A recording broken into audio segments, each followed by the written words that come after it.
All right, let's go back on the record in BF 1668018, People versus Sabrina Limon. Record reflects she's present in court with her attorney and the people are represented. You have Kelly Bernatine still on the stand, subject to direct by Mr. Smith, and all 12 plus 4 in the box. Good afternoon, everyone. Good afternoon. Nice to see you all back. Mr. Smith, if you'd like to continue. Thank you. When we left off, we were going to move to August 17, 2014. Where were you when you first heard Robert had been hurt or killed? I was in bed, and a friend called. Do you recall who called you? Her name was Ashley Cooper. Okay. After you received that call, what did you do? I was confused. I wasn't sure exactly what had happened, and so I told Jason, and we went over to Sabrina and Rob's home.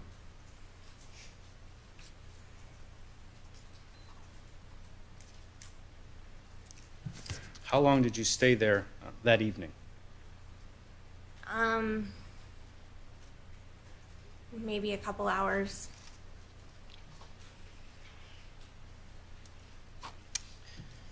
Now, were you involved in the preparations for Robert's funeral? Yes. What did you do? I organized things with the church. I made the plan for what was going to happen, the whole agenda for the day. Organized the speakers and the songs, and I also did the slideshow. Were you aware whether or not there was a GoFundMe page? Yeah, I created the GoFundMe page. When did you create the GoFundMe page? I don't remember the actual date, but it was probably within days of finding out that Rob had died. What was the purpose of that page? To raise money for Sabrina and the kids.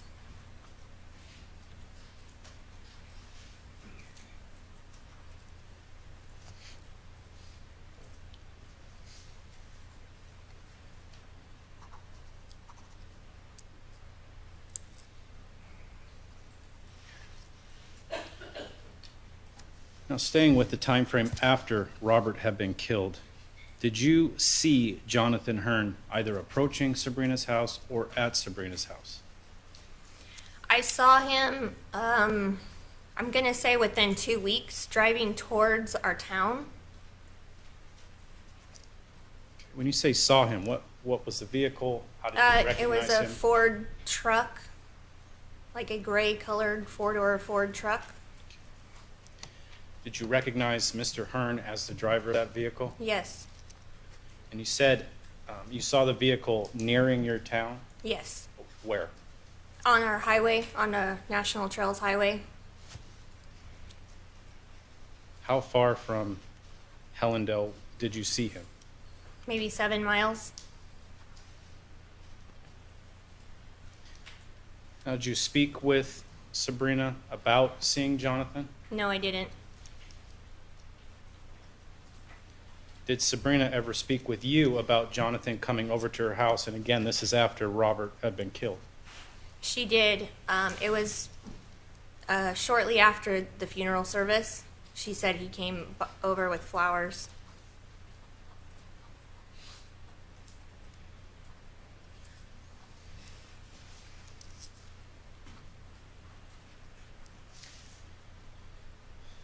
You said you first saw, or you saw the Ford truck about 2 weeks after Robert died.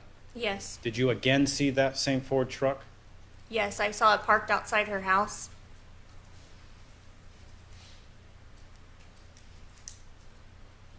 Now, did you recognize the vehicle at that point? Like, did you know whose truck it was? I suspected it was his, and I asked her. And she said it was another friend, Paul McLean's. And the name of that person's Paul McLean? McLean. Aaron, if I could approach that, Madam Martin. Yes.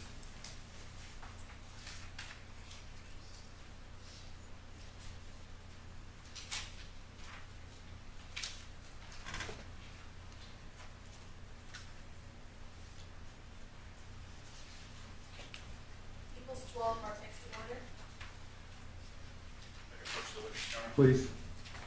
Ms. Bernatine, showing you People's 12, which are overhead maps of the Hellendale area. If you could review those, please.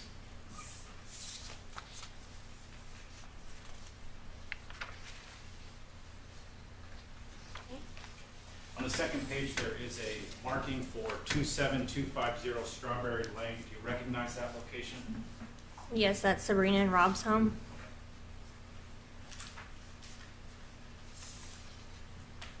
Your Honor, I would request People's 12 be moved into evidence at this time. Be allowed to publish. Chair, any objection? Submitted. It'll be admitted, counsel. Proceed. Now, when you saw the truck, where was it at within the driveway? It's a pretty big truck, so it filled up the driveway almost.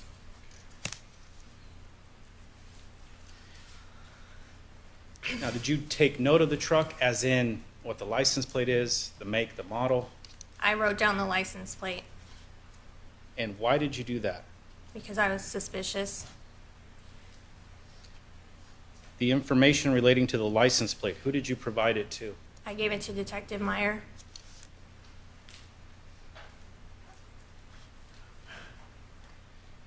Why were you suspicious? I felt that she was hiding him, and I didn't think it was Paul's truck, so I wanted to see whose truck it was.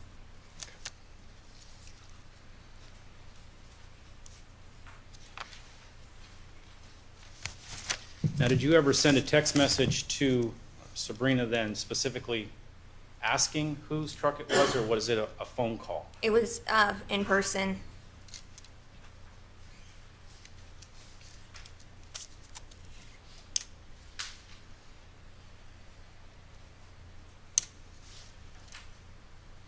Now, did you see any other vehicles you found to be suspicious in front of Sabrina's home?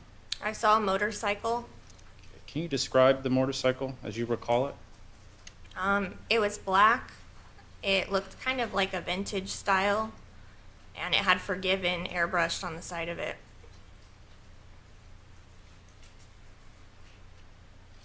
Did you take any information like such as the license plate from the motorcycle? I did. I also took a picture of it. The license plate number, did you provide that to Detective Meyer as well? I did. Did you ask Sabrina who the motorcycle belonged to? No, Okay, why not? because she had already lied to me once.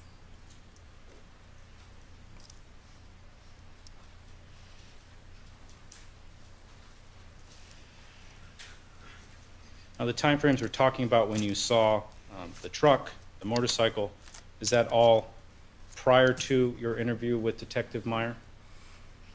I believe it was after, How long after your interview with Detective? within days.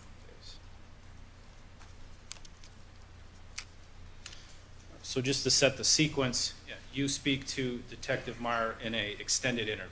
Yes, At that point, had you seen the truck belonging to Jonathan? I saw the truck first, and I believe I told him about it in the interview. You then have your interview with Detective Meyer. Do you keep updating him in person or over the phone? Over the phone. Now, when you had your interview with Detective Meyer, were you aware that there was a reward for information in this case? I was. Okay. Did you speak with Detective Meyer just in the hopes that you could get the money from that reward? Absolutely not. Why did you speak with Detective Meyer? Because someone killed my friend, and they needed to pay for it.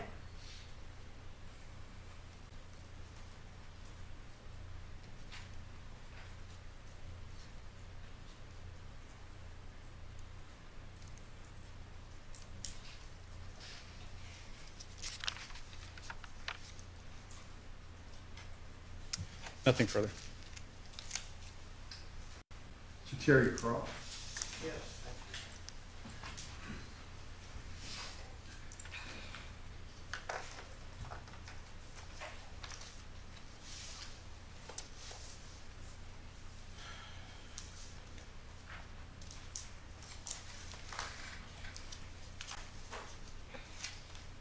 Good afternoon, Ms. Bernatine. Good afternoon. Ms. Bernardine, you and your husband are no longer married, is that right? No, we're not. And a couple weeks ago, you had a divorce party, right? No, I did not. Interesting. I've never had a divorce party. But divorce is great. I'm happy for you. Thank you. Now, you've described your relationship with Sabrina. You met her, I believe you said approximately 2007, 2008. Is that right? Yes. And you would describe your relationship with her, you guys were best friends, weren't you? Yes. Okay. And in fact, that's what you said when you spoke at Robert's funeral, is that Kelly, that Sabrina was your best friend. Right? Yes, she was. And she was, I think you said, too sweet to be true. Is that right? That's what I thought. And now you changed your mind. Is that right? Definitely. Now, at some point during the course of your relationship with Ms. Limon and her husband, did you and your husband frequently go with them on adult-only vacations? Sometimes, yes. A couple times a year. And with regards to that, did you and Ms. Limon and her husband and your husband engage in sexual activity together? Yes, we did. And when your husband, Jason, was present, he basically only wanted you to engage in oral sex. Is that right? Yes. Okay. Now, when your husband wasn't present, how often were you having sexual relations with Robert Limon? I was not. Did you ever have sexual relations with Robert Limon where it was just the two of you? No. Were there times where you had sexual relations with Mr. Limon with Mrs. Limon? No. Now, with regards to Robert Limon, how would you describe your relationship with him? He was my friend. He was my good friend. We were all best friends. Now, you have, I believe what they call Pinterest pages, is that right? Uh-huh.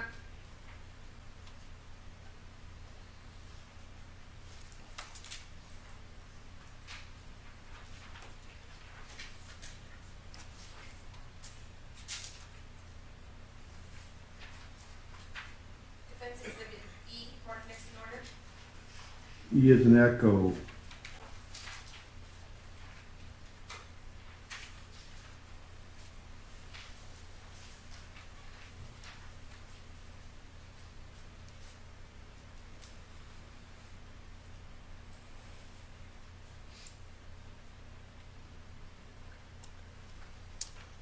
Am I approach, Your Honor?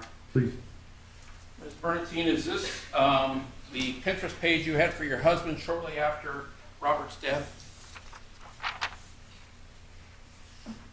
Yes. And that picture depicts what appears to be a male wearing jeans with a handgun in his back pocket. Is that right? Yes, it's an article on a concealed weapon permit.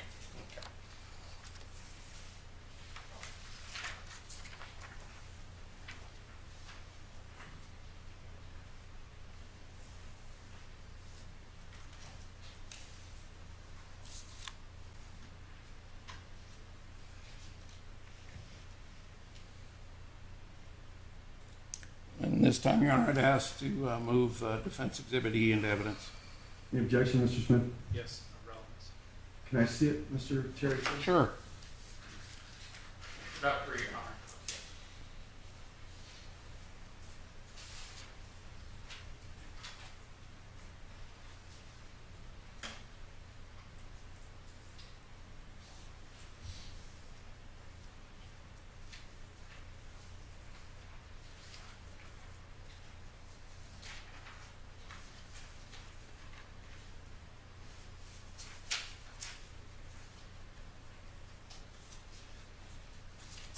1 second. Can I see counsel at sidebar for 1 second?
Reflect, I did have the opportunity to speak to counsel at sidebar.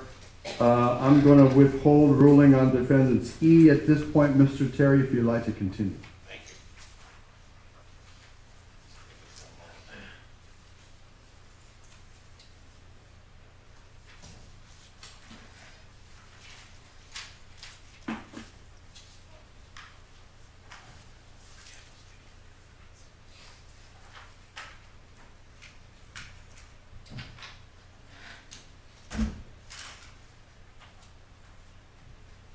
Defense F, mark next in order.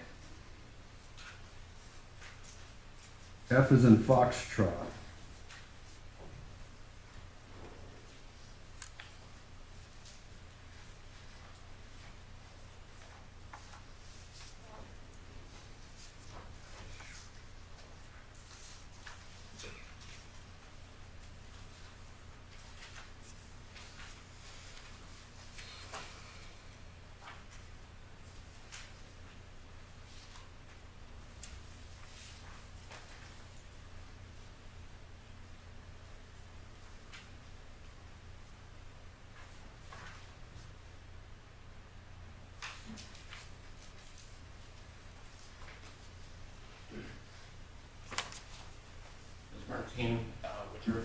pages and that's your Pinterest page for Rob Limon.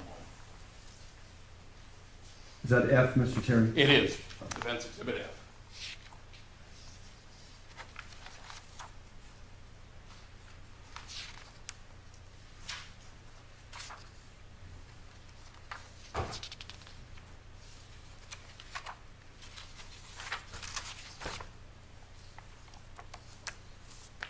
That's your Pinterest page for Rob Limon. Yes, it is.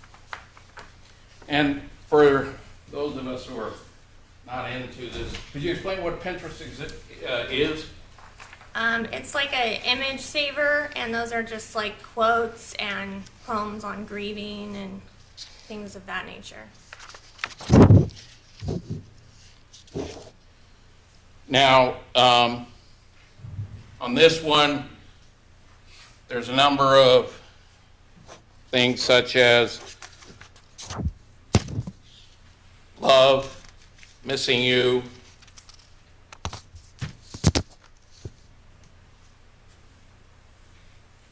such as the hardest thing is not talking to someone you used to talk to every day. Is that right?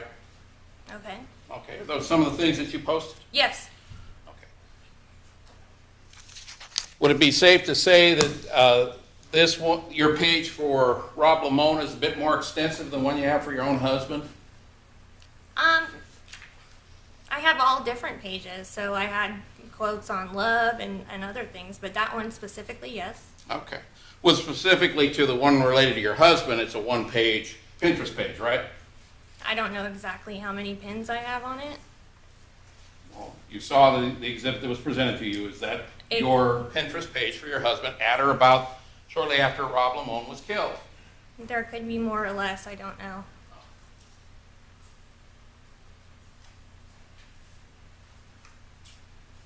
Now, with regards to these adult trips that you and your friends would take, who are some of the other people that were involved in these adult trips?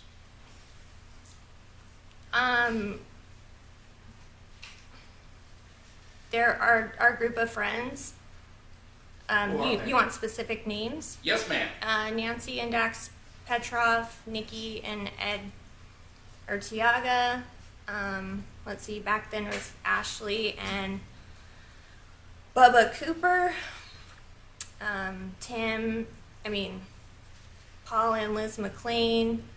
There were friends from Arizona, Heather and Kurt Hartwick, Christina and Rusty Mosier, Stephanie and Mark Fenton.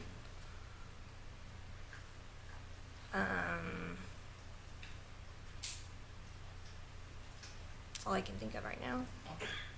Now, Ashley Cooper, that's the one that's also known as Smashley. Yes. Okay. That's because when she drinks a bit. Yes. Okay.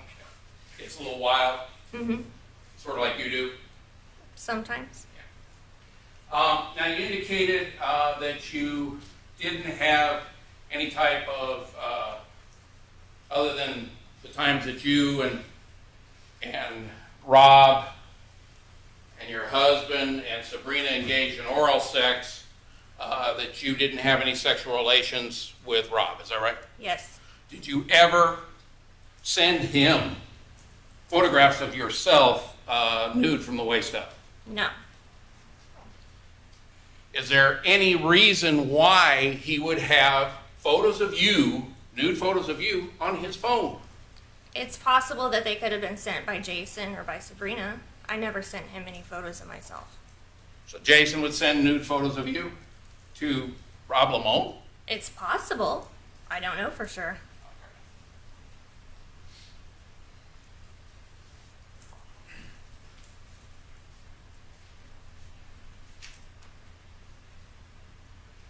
Now let's go back. There's something that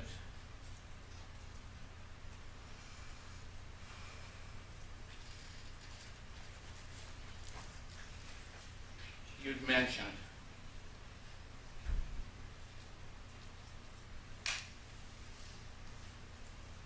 With regards to Sabrina and your relationship, you indicated you were best friends. Yes. Okay.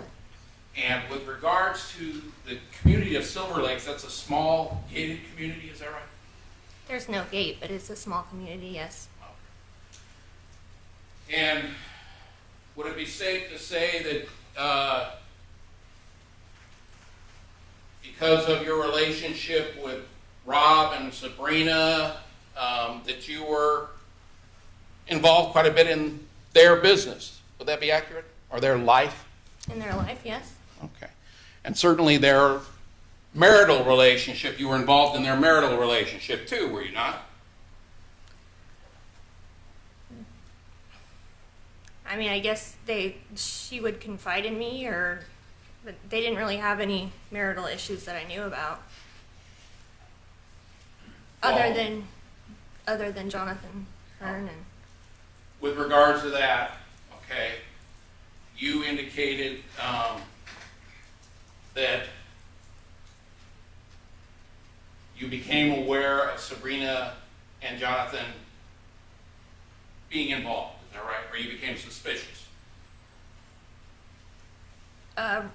Rob told me that they had an affair. Okay. I'm going to move the striker on our non-responsive and hearsay. Assistant.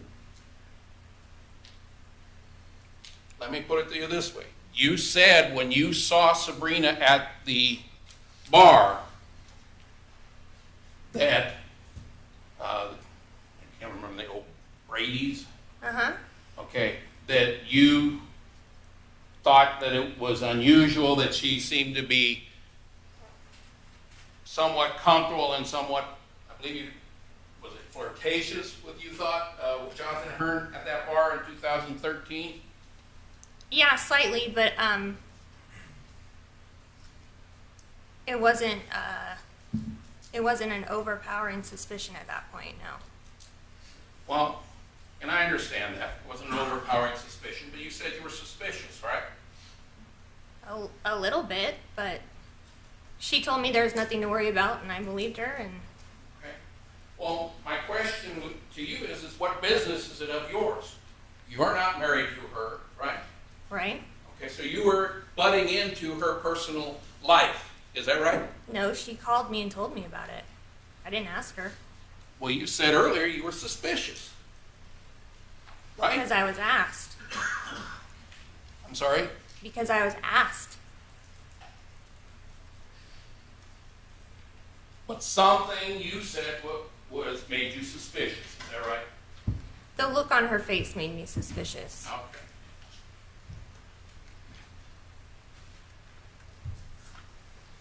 And when you were taking photographs, were you taking photographs of everybody all night long?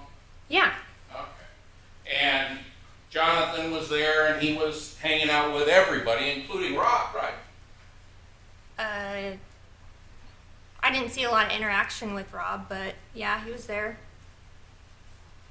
He was talking to everyone almost. Well, showing what's been previously marked as People's Exhibit 11. That was a photograph you took, and that has Rob, Sabrina's two cousins, and Jonathan in it, right? Her nephews. And her nephews. Not cousins. I'm sorry, nephews. And then someone else that you knew, is that right? Yes. Okay. So, He had never met him before that night, so he met him and probably shook his hand and talked to him, but as far as being his pal all night, it wasn't the case. and you all were drinking that night, I'm sure. Yeah. Okay. And you were all feeling pretty good, I'm assuming. Yes. Okay. And you were all being social with people that you may have knew somewhat. Would that be accurate? For example, your husband was hanging with his other firefighters. Yes. Yes. And with Jonathan Hearn. Yes.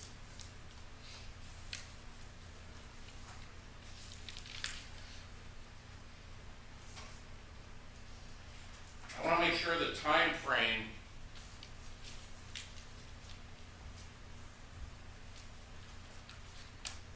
when you say you saw Jonathan Hearn's truck, or the truck that you identified as Jonathan Hearn's, parked in front of Sabrina's house. When was this? Approximately how long after Rob's death? It was within a few weeks because when I asked her about it, we were writing thank you cards from the funeral.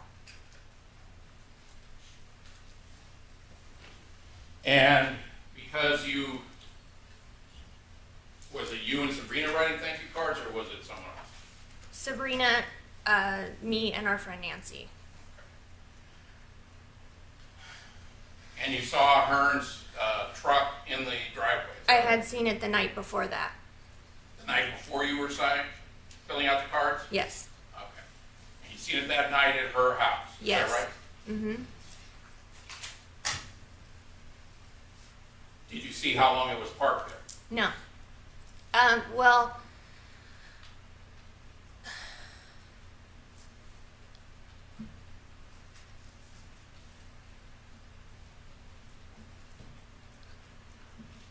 no. You just saw it for a brief moment. I'm pretty sure I saw it, went home and came back, and then it was still there, and then I wrote down the license plate. So How that long? that would have taken about 10 minutes. Okay. And when you saw it, it was in the evening, is that right? Yes. And that was the night before you were doing these thank you cards? Yes. Okay. And it was there approximately 10 minutes plus. Is that be accurate? Yes. Okay. Where were you going when you were going by Sabrina's house and that you saw the truck? My parents live right down the street, and I was going to my parents' house. So you were going over to your parents' residence at that time? Yes.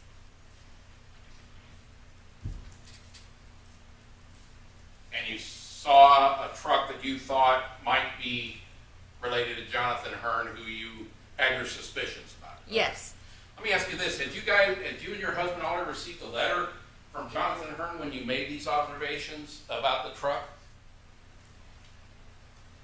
I'm not sure if the letter had been received yet, but the phone call, I had heard the voicemail. It's kind of strange. Yes.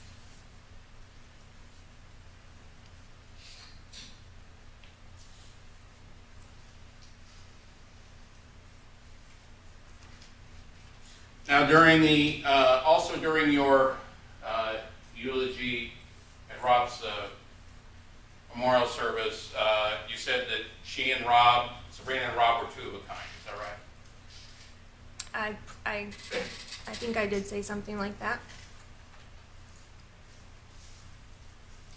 And you also mentioned that Rob had brought you gifts and done things for you, such as he brought you scented candles from Tehachapi. Is that right? Yes. He did that for a lot of people, not just me.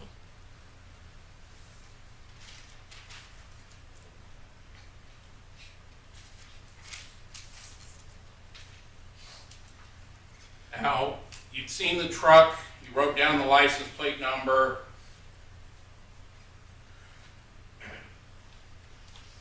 And then, how long after that was it that you actually saw the motorcycle?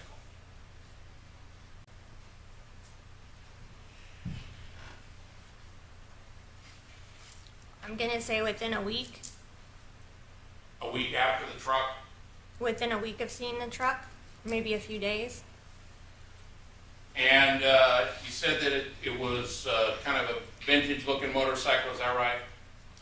That's what it looked like to me. I'm not a motorcycle expert, but yeah. Neither am I, ma'am, I understand. You indicated that it was dark, or it was black in color, is that right? Yes. Okay. Had you seen that motorcycle before the time you saw it outside of Sabrina's home? No. And you noticed that on the gas tank it had airbrushed onto it, I believe it was Forgiven. Forgiven, and a cross, right? I don't remember the cross. I just remember Forgiven.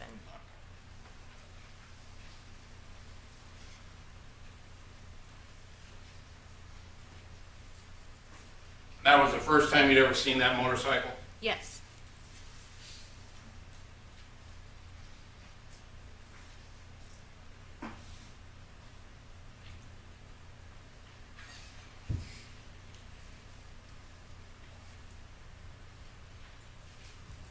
Now, this was after you'd already had interviewed with Detective Myers? I believe so. And you don't recall the date that you actually received, you and your husband received a letter from Jonathan Hearn? No. I never saw the letter. You never saw it? No. He didn't want to open it. He didn't want to read it. I don't think. Your husband did? I don't think so. I don't remember. I never saw it. Did your husband ever express to you his feelings about Jonathan Hearn? Before or after Rob's murder? Before? When we had talked about it, he said he was a really smart guy. That he was probably going to be a fire chief one day, and that's about it. Did he ever indicate that he was a little concerned about all the text messages he'd gotten from Jonathan Hearn? Oh, yeah. After I had seen them in Costco together, he called Jonathan, I believe, to tell him to stay away from Sabrina. And he said that the way that Jonathan sounded was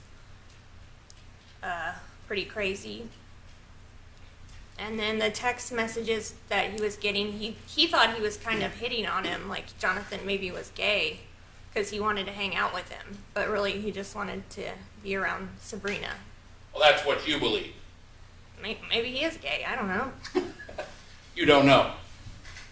And you don't know what his intent was when he was trying to hang around with your husband, whether or not it was to see Sabrina or to just see your husband. I'm pretty sure he wanted to see Sabrina. Well, you don't know that. You're speculating to that, aren't you? I am. I don't know Okay. what he wanted. I know So- he wanted to be around, though. Is there some reason in particular that you really want to get Sabrina? Because she killed Rob. Well, she didn't kill anyone, did she? I believe she did. You believe she actually went and shot Rob? No, I believe she told Jonathan to shoot Rob. So you're out to get her because of that belief, right? Aren't you? Yes. And you'd do anything to get her because you have that belief, wouldn't you? Do anything? Gotten up there on that stand, ma'am, you pointed a finger at your best friend and believe that she's a killer. I do. It's a horrible thing. You've No. made that judgment based upon your feelings, right? The things that I have seen, yes. As far as you know, Sabrina may not have known anything about Jonathan's killing her husband, right? No, I know she knew. I know she knew by her behavior. Or you want to believe that, right? I do believe it. You want to believe that, right? I do believe it. And because of that feeling, you want to get Sabrina, right? I believe she should pay for his murder. Because you believe she was involved. Yes.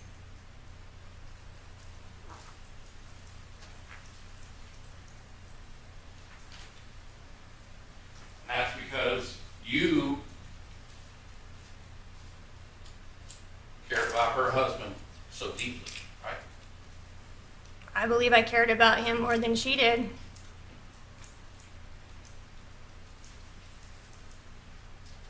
And that's based upon your belief, right? Mm-hmm. Is that a yes? Yes. Thank you. Smith?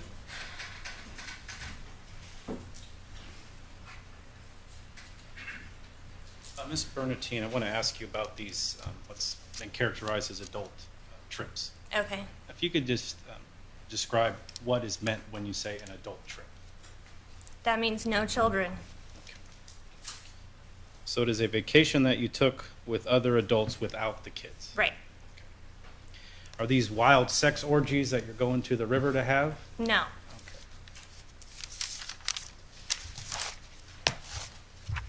Did you ever have an affair with Rob? That is, you and Robert. No, I did not. Can you please explain what you mean by you're in the room, you, your husband, Sabrina, Robert, and there's sexual relations going on? It's a very vague term. What is meant by that? It was usually Sabrina and I, and then we would go have sex with our husbands. Okay. So when you were speaking about, in the broad terminology of sexual relations, that involved you and Sabrina, Yes, your husbands were in the room, that being Robert and Jason. yes. When that was done, you would go to separate locations. Well, in the same room, but not together, yeah.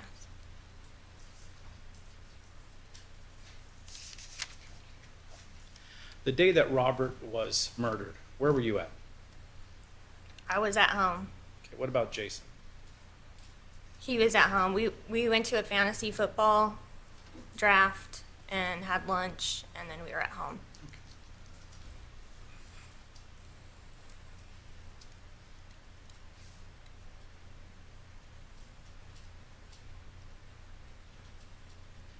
Did you have anything to do with Robert's death? Absolutely not. Did you have a boyfriend that drove to Tehachapi and killed Robert? No, I did not. Nothing further. Sure.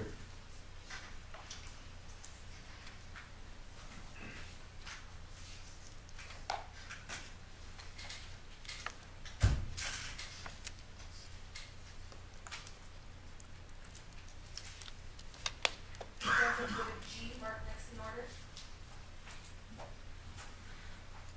G is in golf.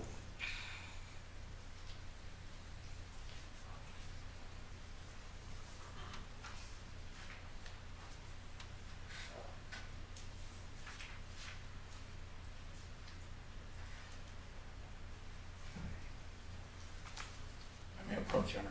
Please.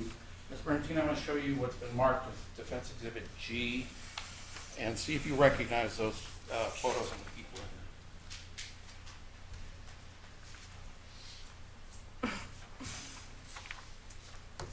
That is me and an old friend of mine, Teresa Rowe, and my husband on a cruise. Is that one of those adult vacations Yeah, you took? And do you normally take your top off on adult vacation? On a ship? I don't think I took my top off. I think it was just a flash. Flash Sometimes, for somebody to take a photo of you? maybe sometimes that happens. Okay. Especially after you've had a few. Yeah,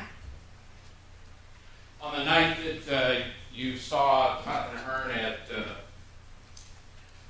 sorry, I'm not real good with the old ladies, is that it? yes, Okay. As you were leaving, did you also flash him? no, I did not. Were you in the car with Sabrina when you Yeah. left? Yes, Thank you. Your Honor, at this time I move Defense Exhibit G into evidence. 1 second, can I see that?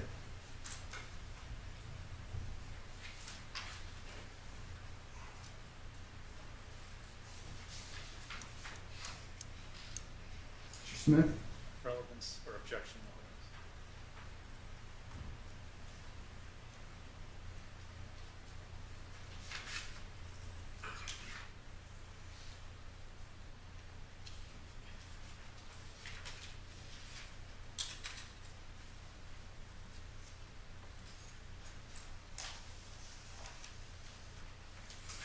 Sure, Cherry asked to page 2, relevance?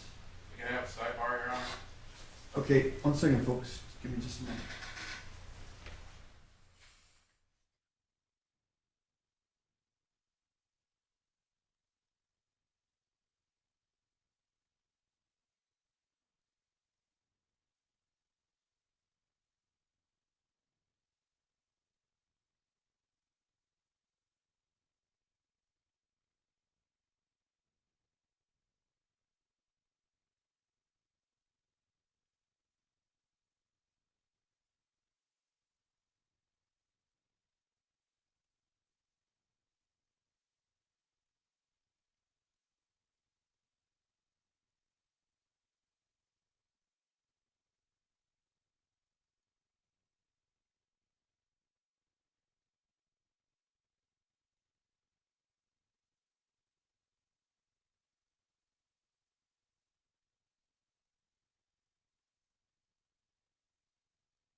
I did speak to counsel at sidebar. People's G is in golf will be in the certificate. I have no further questions. Mr. Smith, Nothing else, Your Honor. you step down. Thank you very much.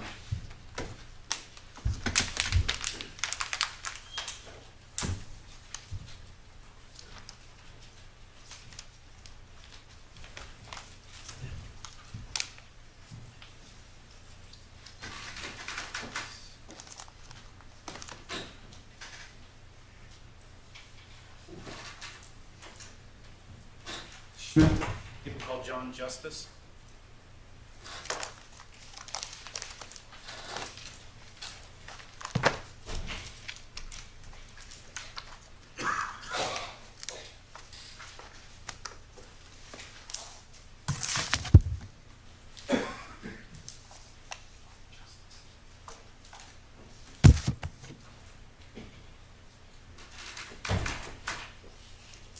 how's my jury doing over there? Everybody okay? See a thumbs up. All right.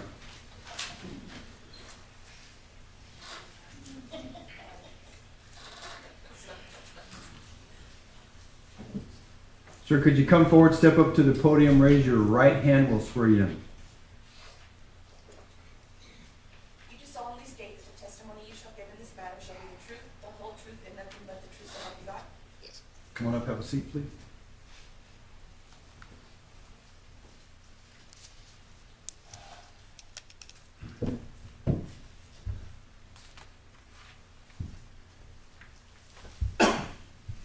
Good afternoon, sir. Can you tell us your name and spell your last name for the record? John Justice, Justus, Your witness, Mr. Smith. How are you currently employed? at BNSF Railway. How long have you worked for BNSF Railway? 24 and a half years. What is your current job title? I'm a carman. Okay. What does that mean? I work on rail cars. Have you had occasion to work as a rapid responder in Tehachapi? Yes, Do you still do that? yes. Okay. Just describe what a rapid responder is. You just, if you get a call, you go out and help a train that's in need. How long have you worked as a rapid responder? 10 years. Have you ever done that in a full-time capacity, or do you just do it on occasion? Yeah, just on occasion. About how often a month?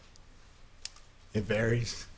A couple times to 15 times. It just depends.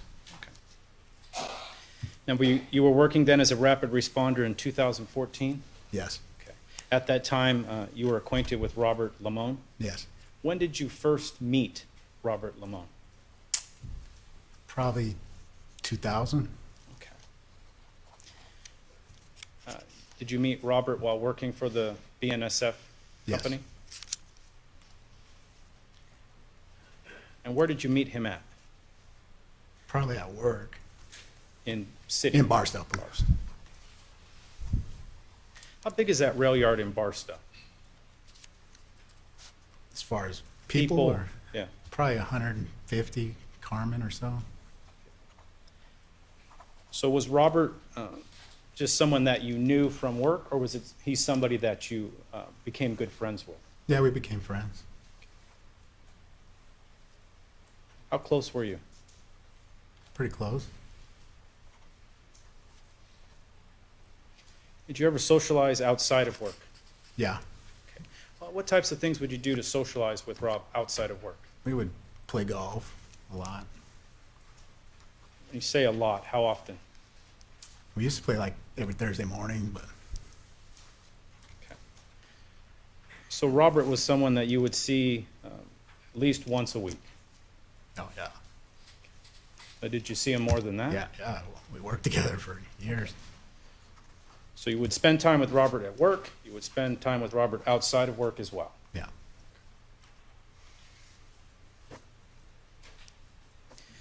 Do you know, are you aware of the time frame when Robert Limon also became a rapid responder in Tehachapi? I think it was a week or two right after me. So if you could- 2007. 2007. Now, did you ever work the same shift as him up there, or you just were aware that he would go up there? Yeah, maybe every once in a while they would have two, but very rarely. You just work by yourself, so you'd cover each other.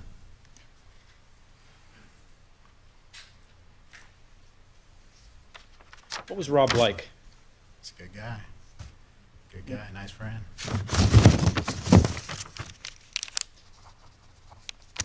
Did you ever meet his family?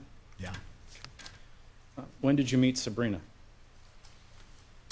I don't know a date. Okay. Can you give an approximate year? I don't know, 2003, 2004. I don't know. You hung out with Robert Limon a lot. Did you see Sabrina much? No, just here and there.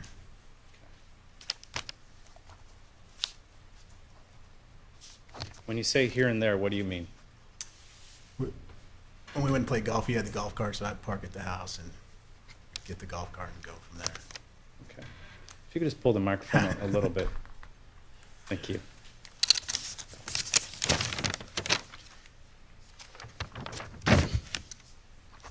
I'm going to take you forward to August 15th of 2014. Do you recall working a shift around that time? That was Right before Friday. Robert's death, yes. I know I worked Saturday, Okay. Now, where did you work at on Saturday? Tehachapi. Who were you working for? Corey Hamilton. Now, on that Saturday, August 16th, 2014, did you call Robert Limon in the morning? Yes. And why did you call Robert? Because Corey called and asked if I could cover Sunday. Okay. So Corey wanted you to cover Sunday, August 17th shift as well. Yes. What time was the shift that he wanted to have covered? Days, 7 to 7, 7 in the morning to 7 at night. So just so I know how it goes, Corey called you Yes. and you were already working? I was already at work, yes. Okay. And so based on that, you called Robert. I called Rob. Did Robert agree to work that shift? Yes.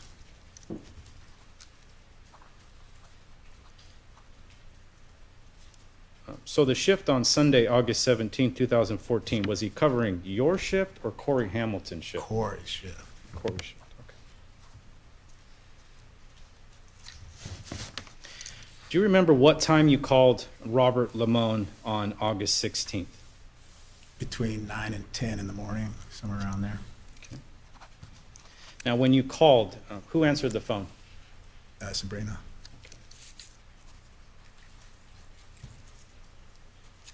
What, if anything, do you recall her saying to you?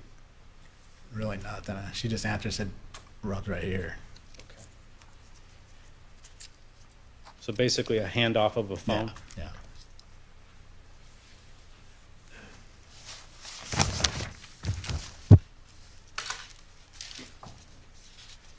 Beyond asking Rob to work the shift the next day, did you have any further conversation with him?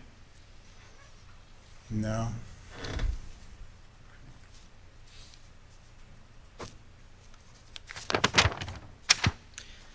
Now, when did you learn that Robert was dead? Probably at 6 or so, 7. And that would be August 17, 2014, the day he Yes. died. Do you remember who called you? Corey. Now, after you learned that he was deceased, that being Robert, what did you do? I kind of freaked out. Okay. Did you speak with law enforcement? That day, no. Okay. Did you ever speak with law enforcement? Later. Do you recall who you spoke with? Most of the stuff went through Gates, through the BNSF.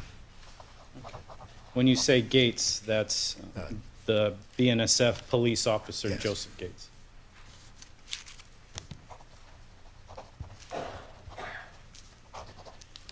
Now, at the time of his death, were you aware whether or not Robert had any beefs or arguments with anyone? No, Were you aware whether or not he was involved in, or he had any issues with infidelity within his marriage? no. Do you recall being asked those questions? I don't think so.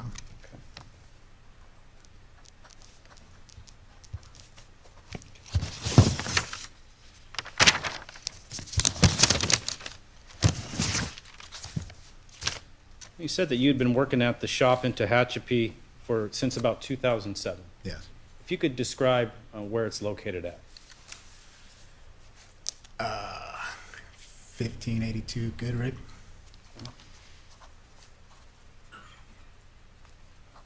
Can you describe the building that it's in? It's an industrial shop. Okay. What kind of markings are to the front that shows that it's a BNSF shop? Just the markings on the parking blocks.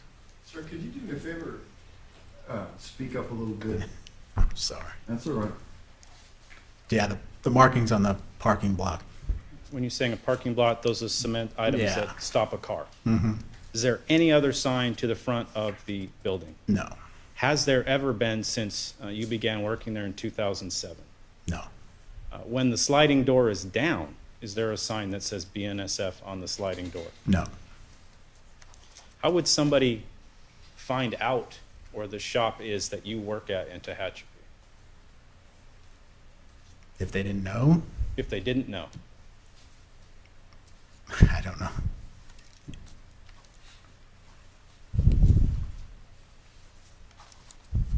Now, working for BNSF, are a lot of other employees of that same company aware of where that shop in Tehachapi even is? No, Prior to beginning to work there in 2007, were you aware of where the shop was at? no.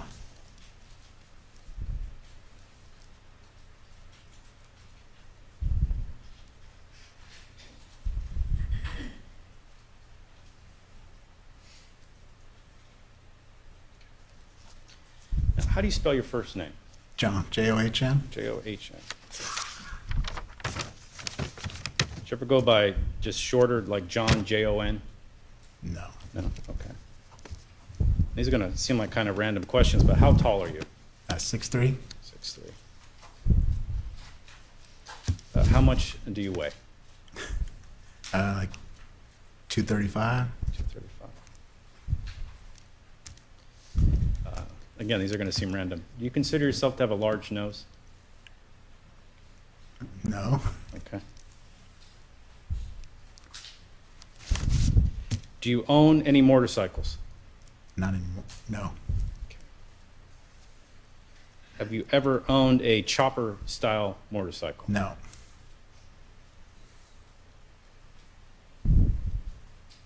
Have you ever had any beefs or arguments with Robert Limon?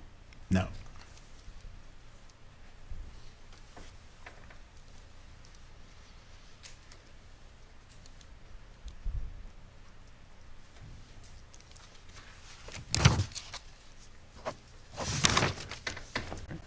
Nothing further. Terry Cross?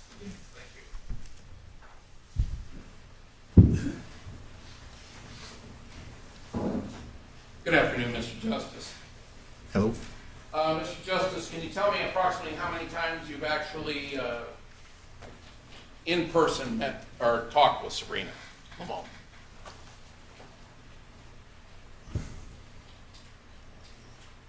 I don't know, 20. And prior to Rob's murder, other than talking to her on the phone, when was the last time before that that you'd actually seen her? I wouldn't even know.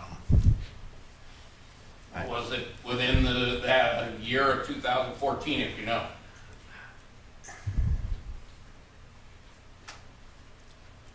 Probably not. So it could have been a year or 2 years before that.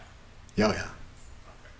And during the entire time that you knew Robert, was he married to Sabrina? Yes. They've been together the whole time that you knew him?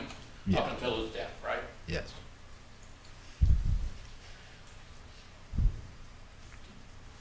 Would it be safe to say that, other than working in with him and maybe now and again getting together for a drink after work or going golfing with him, that was the extent of the social interaction you had with him? Yeah. Were you never went over to his home for dinner or a barbecue or anything? We had a barbecue one time at the park or something. At the park? Yeah, we went to a park Was from his house. Was his family there? I think so. Okay. Well, it might have been before the kids. So Might have been even before the kids. yeah, it's Okay. So sometime around 2003, yeah somewhere in give or there. take. I don't remember exactly, but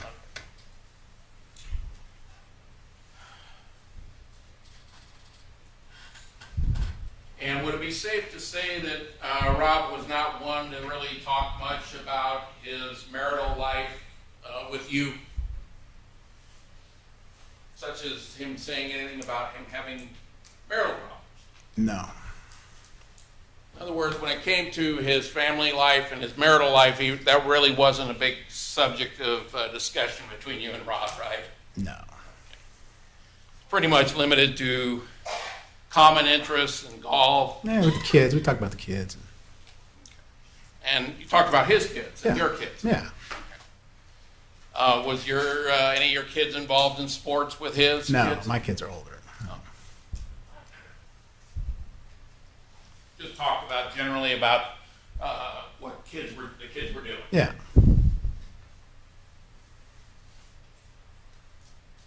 Did you ever get any indication from him that he was not happy with his marital life? Objection here, sir. I'll read- Overruled, you can Okay. answer. Say again. Yeah, did you ever hear, or did Rob ever express to you or, that he had any problems with his marital life? No. So if there was, he never expressed it to you? No.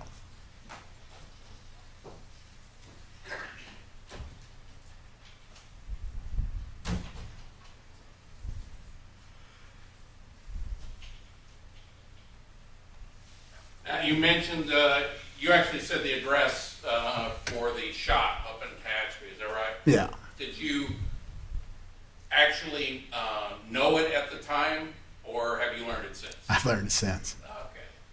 Okay. And is there a series of commercial buildings? In other words, a number of different companies having those buildings along there? Yes. Okay. And do each of them have signs out in front of them saying what businesses at that location? I don't. Not hardly any of them. Most of them aren't marked. Now, you said that the only way you would know is by the BNSF that's stenciled onto the parking blocks, if you will? Yeah. Okay. Or it would be that if one of the BNSF trucks were parked right in front, Yeah. that would be another way to tell? Or if the big door was up and you saw a BNSF truck parked right there inside the shop, right? Yeah. That's one way you could also tell that that was probably a BNSF location, right? Yeah. Okay, thank you. Now, you indicated you don't own or have never owned any motorcycles? I don't own one now. A street bike I've never owned. Street bike you've never owned, No. but you've owned other, like Yeah, dirt bikes? quads and dirt bikes. Oh, okay.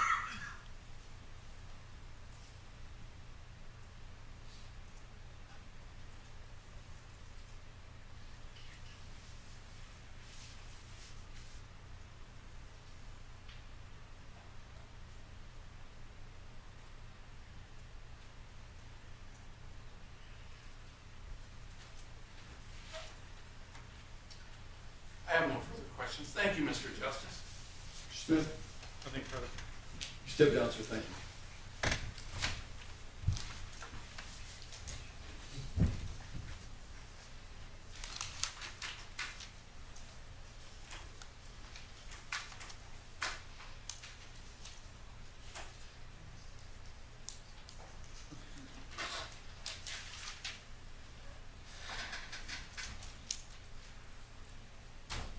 Smith? We'll call Mark Reilly.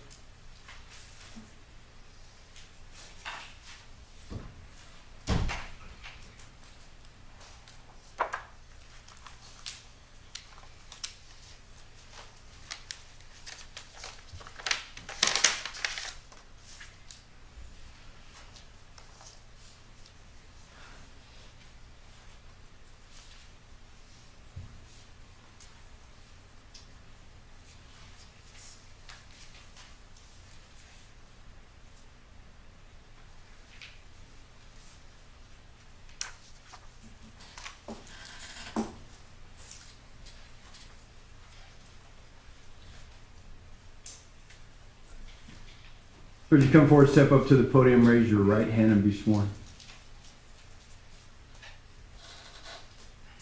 You do solemnly state the testimony you shall give in this matter shall be the truth, the whole truth, and nothing but the truth, so help you God? I do.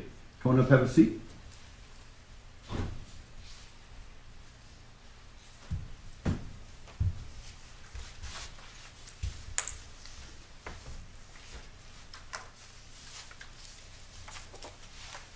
Good afternoon, sir. Can you tell us your name and spell your last name for the record? My name is Mark Reilly, Markriele. Your witness, counselor. Thank you. How are you employed? I am employed by the Kern County Sheriff's Office. I'm an evidence technician. What are your primary duties as an evidence technician? As an evidence technician, I respond to crime scenes where I photograph, document, and seize items of evidence. I process evidence for latent fingerprints. I conduct fingerprint examinations for the purpose of identification, create crime scene diagrams, and testify in court as needed, among other duties. As part of those duties, did you respond to 15170 Lime Street on November 18, 2014? Yes, I did. Why did you go to that location? I was assisting in a search warrant of that location. Okay. Was a Detective Kenzo Lackey present? Yes, Do you know how to spell his last name? Lackey. Now, as to that search, was he the primary detective kind of pointing things out to you? Yes, Can you describe the condition of the exterior of the residence that you were part of the search of? it was, as far as I remember, it was a normal residence, high desert location. I believe it was dirt around the residence. It had a driveway, concrete driveway, shrubbery, trees. Now, the residence itself, do you recall what it was like, how big it was? The residence that we searched was a back residence, and if I remember, it was a one-bedroom residence with a kitchen, attached garage. It seemed the garage was possibly bigger than the living quarters itself. Okay. Now, you said it's a back residence? Yes. Residence. So if you could just describe the whole property itself, if you recall.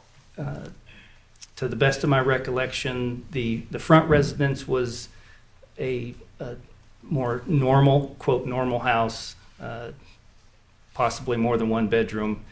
And then behind that residence, you could access via a driveway.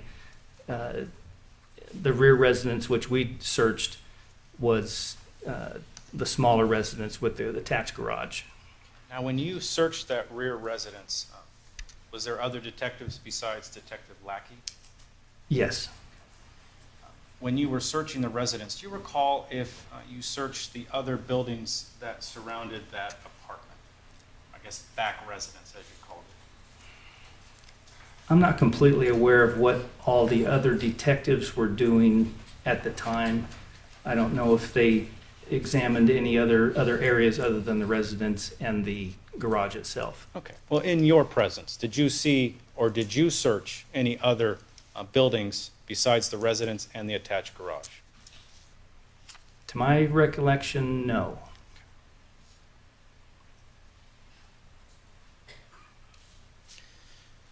In the photographs that you took, there is a nearby chicken coop. Did you take any photographs of that? I don't recall specifically a chicken coop. Okay. So that would be no. No. Your Honor, if I may approach, I haven't had a moment. Please. Equals 13, Mark Nixon order. Let me approach the witness. Yes. Showing you what's been marked as People's 13, do you recognize the CD shown to you earlier? Yes. The photographs contained on that CD, do you recognize them as photographs taken by you? Yes, November 18, 2014? that's correct. They're an accurate representation of what you saw and also what you ultimately seized. Yes. Your Honor, I would request People's 13 be moved into evidence at this. Any objection? Submitted. It'd be admitted. Proceed, Mr. Smith.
Drawing your attention to the photograph up on the scene, in the upper left-hand portion, there's an identifier currently labeled as MJR 8276. Yes. MJR stands for, My initials and whatever order, numerical order the camera places. now in reference to these photographs, I'm just going to use the numerical identifier prior to my question. Starting with photograph 8276, if you could describe what the photograph is of, what you're taking a picture of. Okay, Your Honor, I do have my notes. May I refer to those if that would help my recollection? Mr. Terry? If I can see the notes. Sure. Sure. Mr. Smith, have you seen those?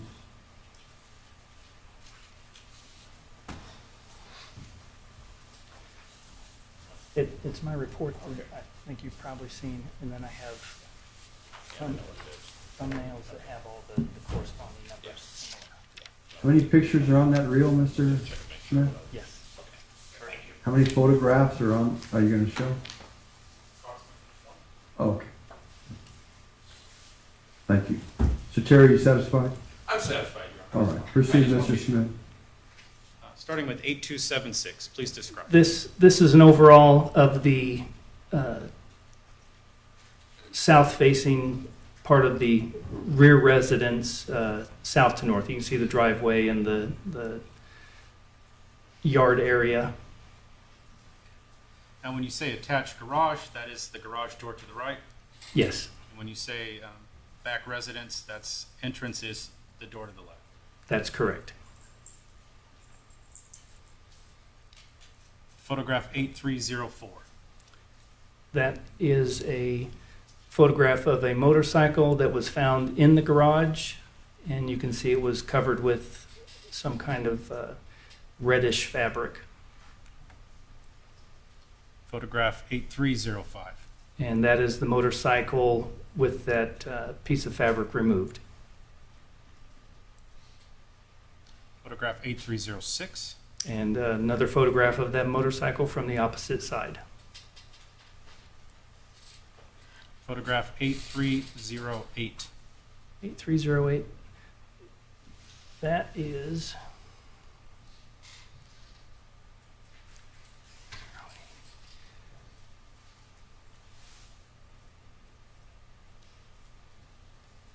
That is an overall of brown shorts, black and black tank top with blue trim found in the laundry room basket in the bedroom closet. So in this photograph, you're just taking photographs of all the items pulled out of a laundry basket, correct? Correct.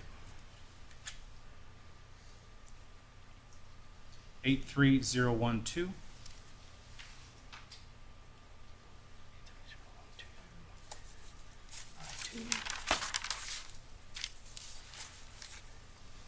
That is a handwritten note from the left front pocket of the brown shorts. Going back to 8308, the brown shorts in that photograph, that is where the note was located. Yes. 8316. That is an overall of the upper portion of the closet in the bedroom, I believe. 8318. 8318 is an overall of the helmet, motorcycle helmet that was found on the upper shelf. 8320. And that is the contents of the motorcycle helmet. 8329. 329.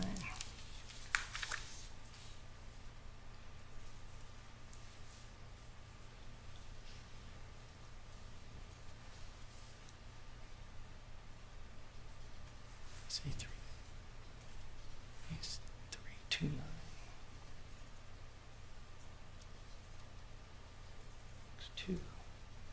Excuse me, there's a lot of photographs. This is a handwritten note from the vanity case found in the closet. 8330. 330. And that is an overall of a Ruger 1022 rifle from the closet.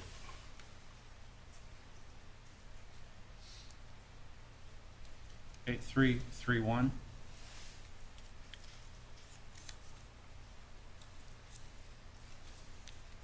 And that is a close-up of a Taurus 45 caliber semi-automatic handgun found in a Glock case under the sewing machine in the bedroom. So the case it was in is from a different manufacturer firearm.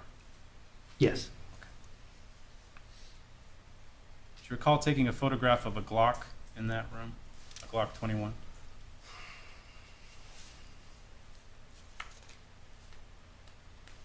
I would have to look through all my notes specifically to find that. If We'll come back to that after. okay. 8333.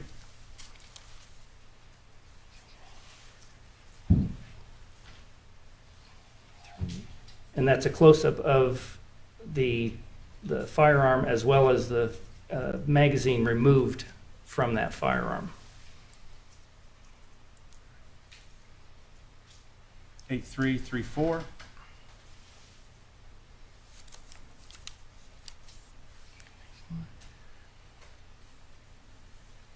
And that is a black and blue backpack found under the sewing machine.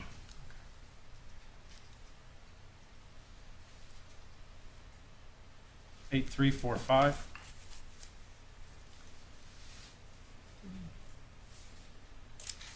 And that is a photograph from a cardboard box from the top shelf of the bookshelf.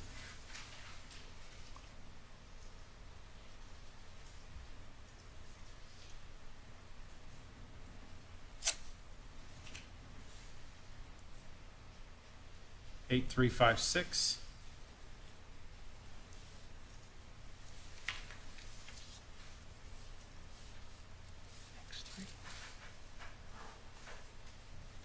And that is a receipt from a plastic bag found in the bedroom. 8362.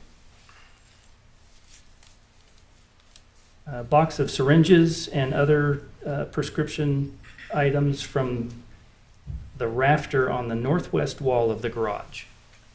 Now, when you say prescription items, did you write down what type of items we're talking about? I did not get specific in my notes of what kind of prescription items. 8363. Those are letters and photographs and notes of houses and daily interactions log from the second shelf of the bookcase.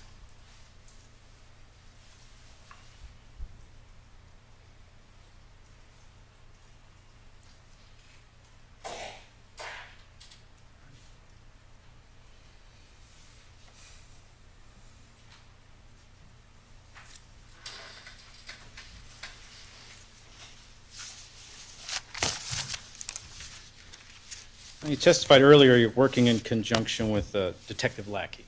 Yes, The items that he directed you to, did you personally seize them once he directed you to them? yes, I did.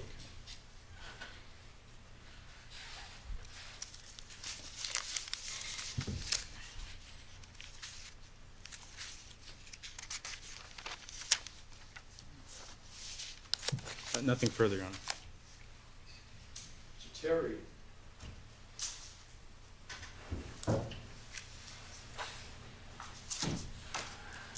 Good afternoon, Mr. Reilly. Good afternoon. A little while. It's been a while. Mr. Reilly, would it be safe to say that you didn't actually conduct the search? That would be accurate. What you did was you documented items that were pointed out to you by the detectives who did the search, That's correct. and you photographed them to document that they found them Correct. Usually in the position they were found. as best you could. Yes.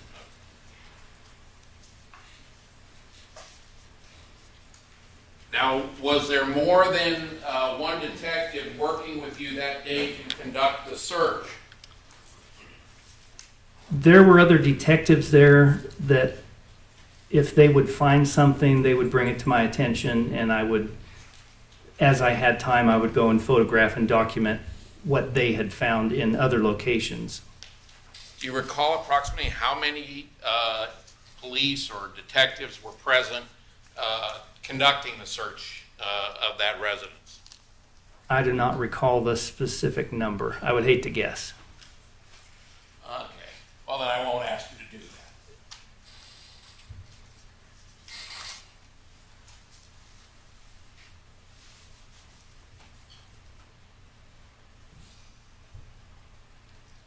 Can you recall some of the detectives who were present besides Detective Lackey, to the best of your recollection?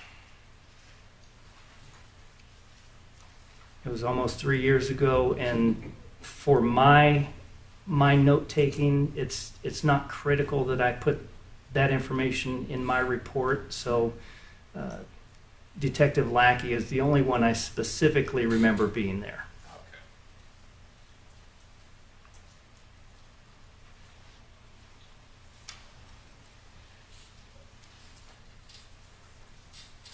Would it be safe to say, other than you were not pointing to any items other than in the attached garage and inside the house itself? That's correct.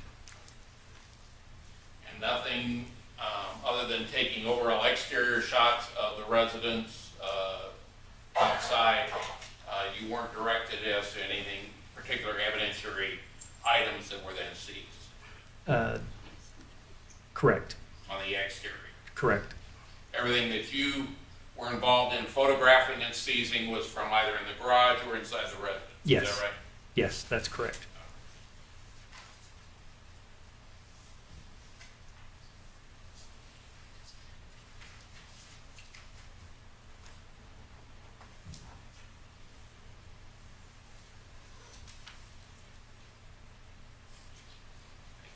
I have no further questions. Thank you, Mr. Reilly. Thank you. Smith. Your Honor, I need to find two items in the pile of evidence, so if I could, we could take an early break. Your Honor, I apologize. I do have one other question. I apologize. I'm sorry, counsel. He's up there, let's do it. Okay, real quick. What day was it you actually conducted the search? The search was, we arrived at the location on August 17th, 2014 at approximately 5:45 p.m. I'm sorry. Correction. November 18th, 2014. Okay, that sounds more logical. You had me Yes. scared there. You were actually doing it at the same time that the homicide was No. being committed, potentially. All right, thank you. No further questions. Yes. Mr. Smith, you need a minute to go through that? Yes, Your All right, we'll take our afternoon recess there. 15 minutes. See you back at 3:15. Remember not to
6, back in session. All right, we'll go back on the record in People versus Limon. She's present in court with her attorney, and the people are represented. Do you have Investigator Really on the stand, still subject to direct by Mr. Smith? And all 12 plus 4 in the box. Good afternoon, everyone. Good afternoon. Mr. Smith, if you'd like to continue, sir. Thank you. If I can approach, I had some items marked. Sure. What do we have marked, Madam Clerk? People's 14, 15, and 16 marked next in order.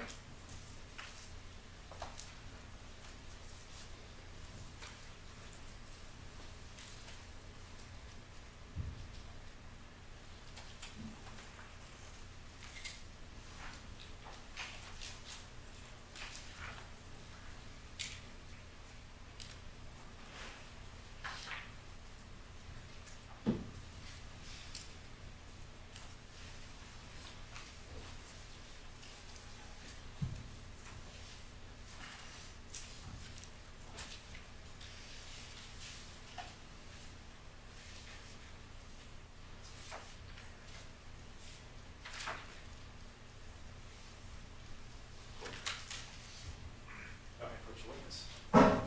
Yes, record reflect Mr. Terry's seen those. Go ahead. We'll start with People's 14. If you could review that packet of photographs, please.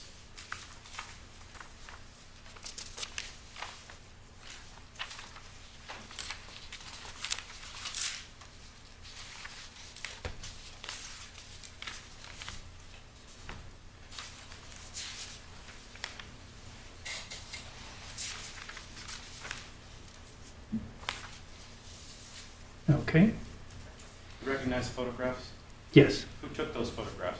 I took the photographs. Is that from November 18th, 2014? Yes. And what are they photographs of? There are photographs of the living area and the kitchen, photographs of the bedroom from a few different directions, and a photograph of the doorways leading to the bathroom, the closet, and then an overall of the closet.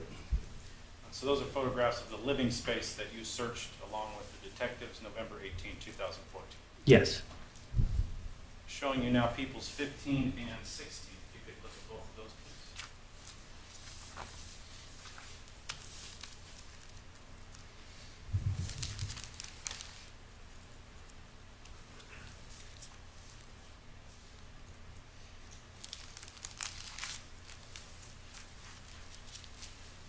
Okay. There is a identifying marker on both of those. If you could find the item that is marked 19TI/B.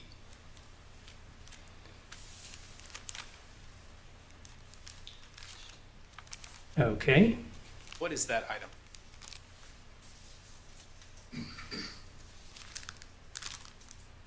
(19TI/B). That is a handwritten note from the left front pocket of item 1. Okay. And what is item 1? Item 1 is brown shorts from the laundry basket. Okay.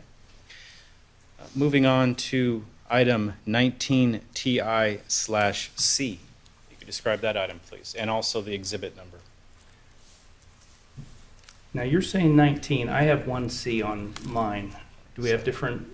-1C. Okay, 1C. Correct. 1C is multiple post-it notes from the left front pocket of item 1. Okay. And again, item 1 is the brown shorts found in the hamper. Yes.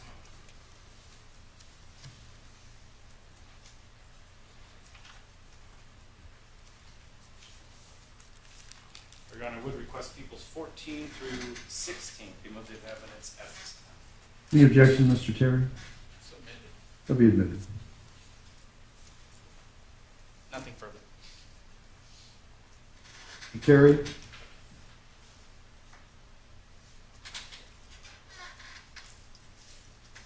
I have no questions this time around.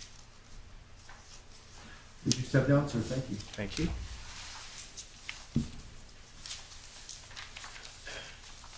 Actually, I apologize. That's not correct. That's all right. You have a couple.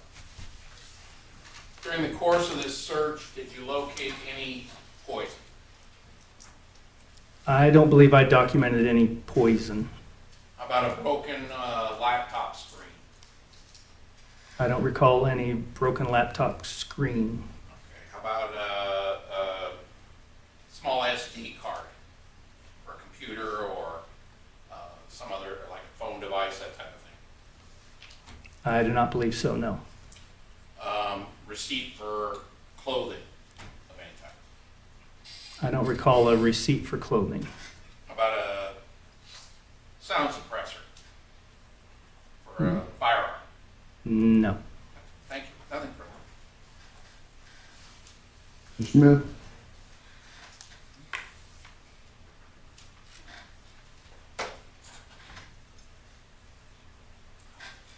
Nothing further. Thank you. All right, you can step down.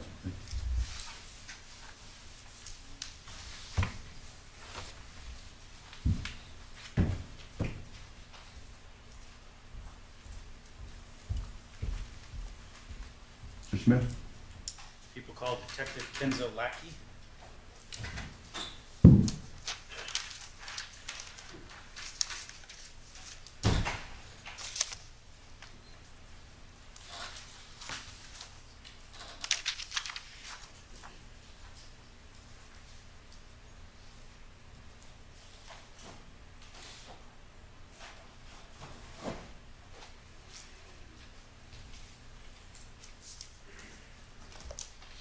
Sir, could you step up to the podium, raise your right hand and be sworn, please? You do solemnly state that the testimony you shall give in this matter shall be the truth, the whole truth, and nothing but the truth, so help you God?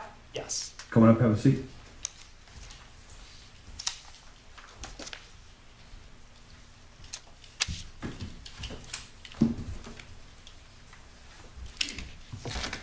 Good afternoon, sir. Can you tell us your name and spell your first and last name for the record?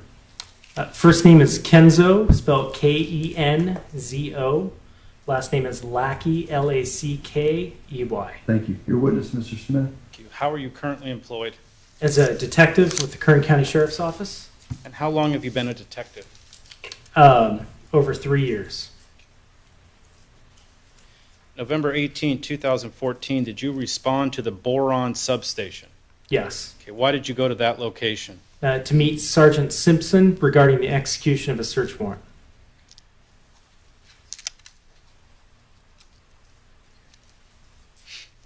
What time did you arrive? I don't recall what time I arrived at the substation. It was in the morning, the afternoon? Afternoon. How long did you remain at the Boron substation? Just long enough to be briefed, so it would be minutes. And where did you proceed from there? We drove to an address on Lime Street in Hesperia. When you say we, who are we talking about? I followed other detectives.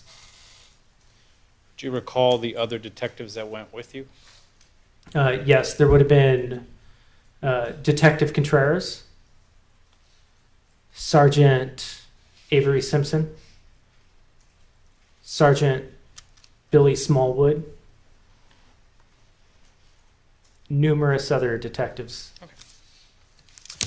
Your Honor, if I may approach, have an item marked.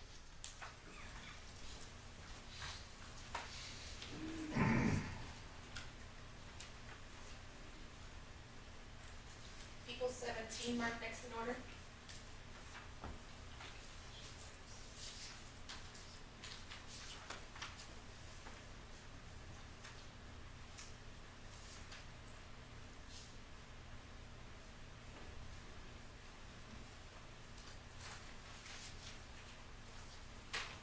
Let me approach the witness. Yes, sir. Showing you People's 17. You recognize the aerial photographs contained in People's 17. Yes, I do. The location that you searched November 18, 2014. You can look at the second photograph as well. Yes, sir. This is the house that we executed the search warrant. Okay. Do you recall going to the back residence to do the search? Yes, sir. Your Honor, would request People 17 be moved into evidence. Any objection, Mr. Terry? Submitted. To be admitted.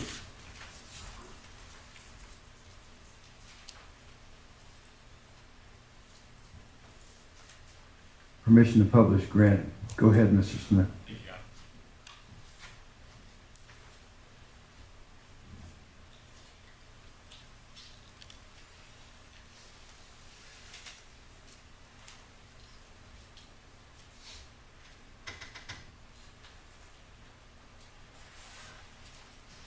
Detective Lackey, do you recall searching the residence behind the primary residence November 18, 2014? Yes, sir. Now, there is some outlying, what appears to be a small building to the left. Do you recall searching that? Yes. No. No. Did you observe any other detectives searching that location? Not that I recall.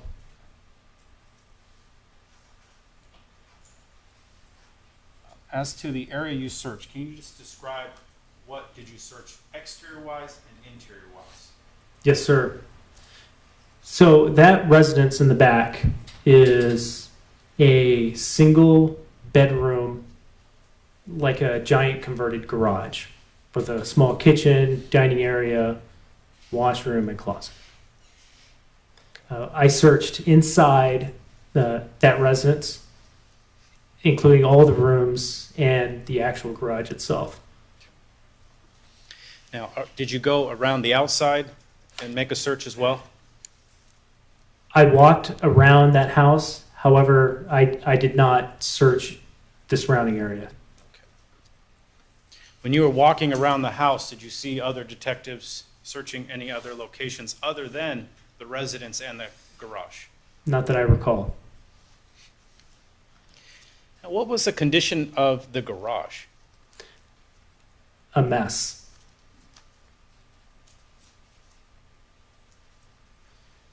Who assisted you in searching the garage? Detective Contreras.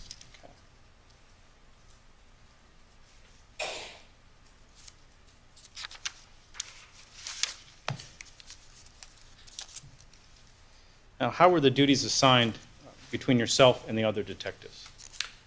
I was in charge of documenting the execution of the search warrant at that house, including the items that were seized. Did you work in conjunction with technical investigator Reilly, who just testified? Yes. Did you direct him to photograph certain items and seize certain items as well? Yes.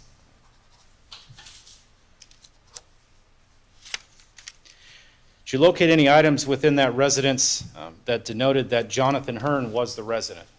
Yes. What did you find? Immediately upon entering the house, I found a letter addressed to Jonathan Hearn, along with a note indicating that he had paid rent.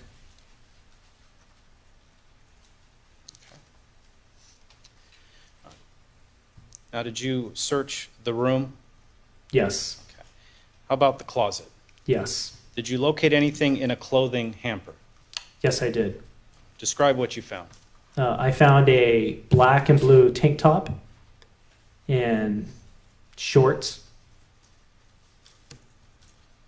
Did you locate any items within the shorts? Yes. In the front left pocket of the shorts, there were little Post-it type notes and a handwritten document. I may approach. Yes. Showing you what's been marked and moved into evidence, peoples 15 and 16.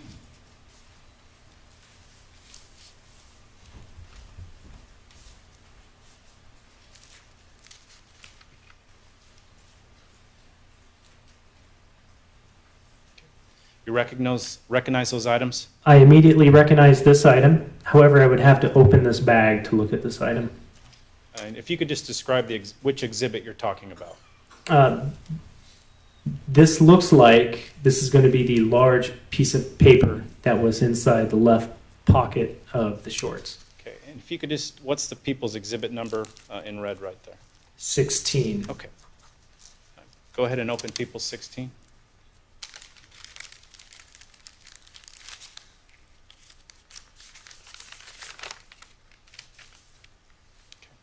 That is definitely the document I found. And then People's 15, the Post-it notes, those are the items you found as well. Yes, sir. Did you observe any guns, any ammunition within that same bedroom? Yes, sir. What did you observe? There was a 10/22 Ruger rifle in the closet. There was a antique firearm in the bedroom area inside of a drawer.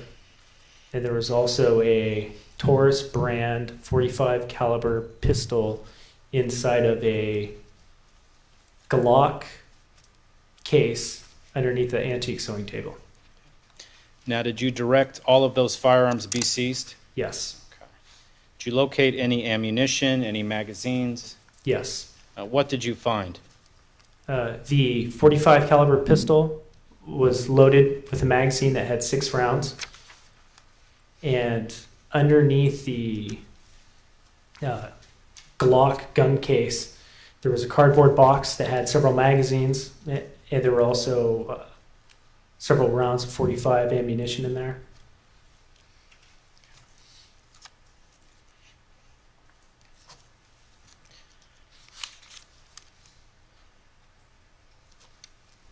Now, what, if anything, was located in the garage that you found significant? There was a motorcycle helmet and a iPad mini, or I apologize, some type of iPad device box inside of an aluminum trash can. There was also a black Yamaha motorcycle. What happened with the black Yamaha motorcycle? It was seized and taken to the sheriff's office.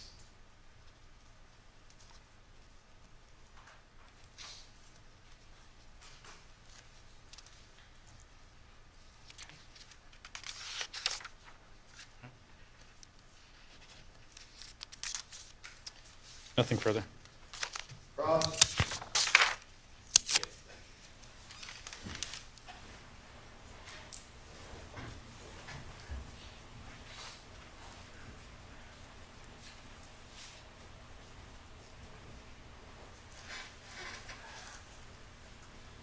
Good afternoon, Detective Black.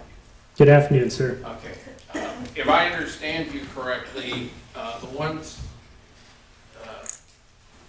officers that you recall going with you to the Lime Street location from the Boron substation, I want to make sure I got the names. You had yourself, Detective Contreras, Sergeant Simpson, and then was it Sergeant Smallwood? Those are some of them. I have a list naming several officers involved that I can read from if it would help you, sir. If that would help you in refreshing your recollection as to who all was involved in this search. Absolutely.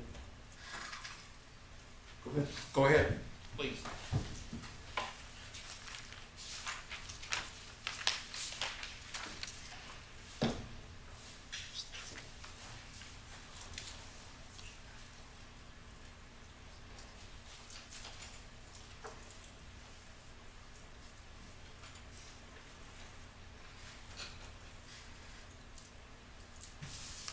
All right, sir, it would be Detective Rutledge, Detective Grantham, Detective Hubbard, Sergeant Smallwood. And I know earlier I had mentioned Sergeant Simpson, however, I'm not sure what his extent was in that. So we've got Contreras, Simpson, you think, Smallwood, Rutledge, and Hubbard. Yes, sir. Oh, no, Grantham. Grant, I'm sorry.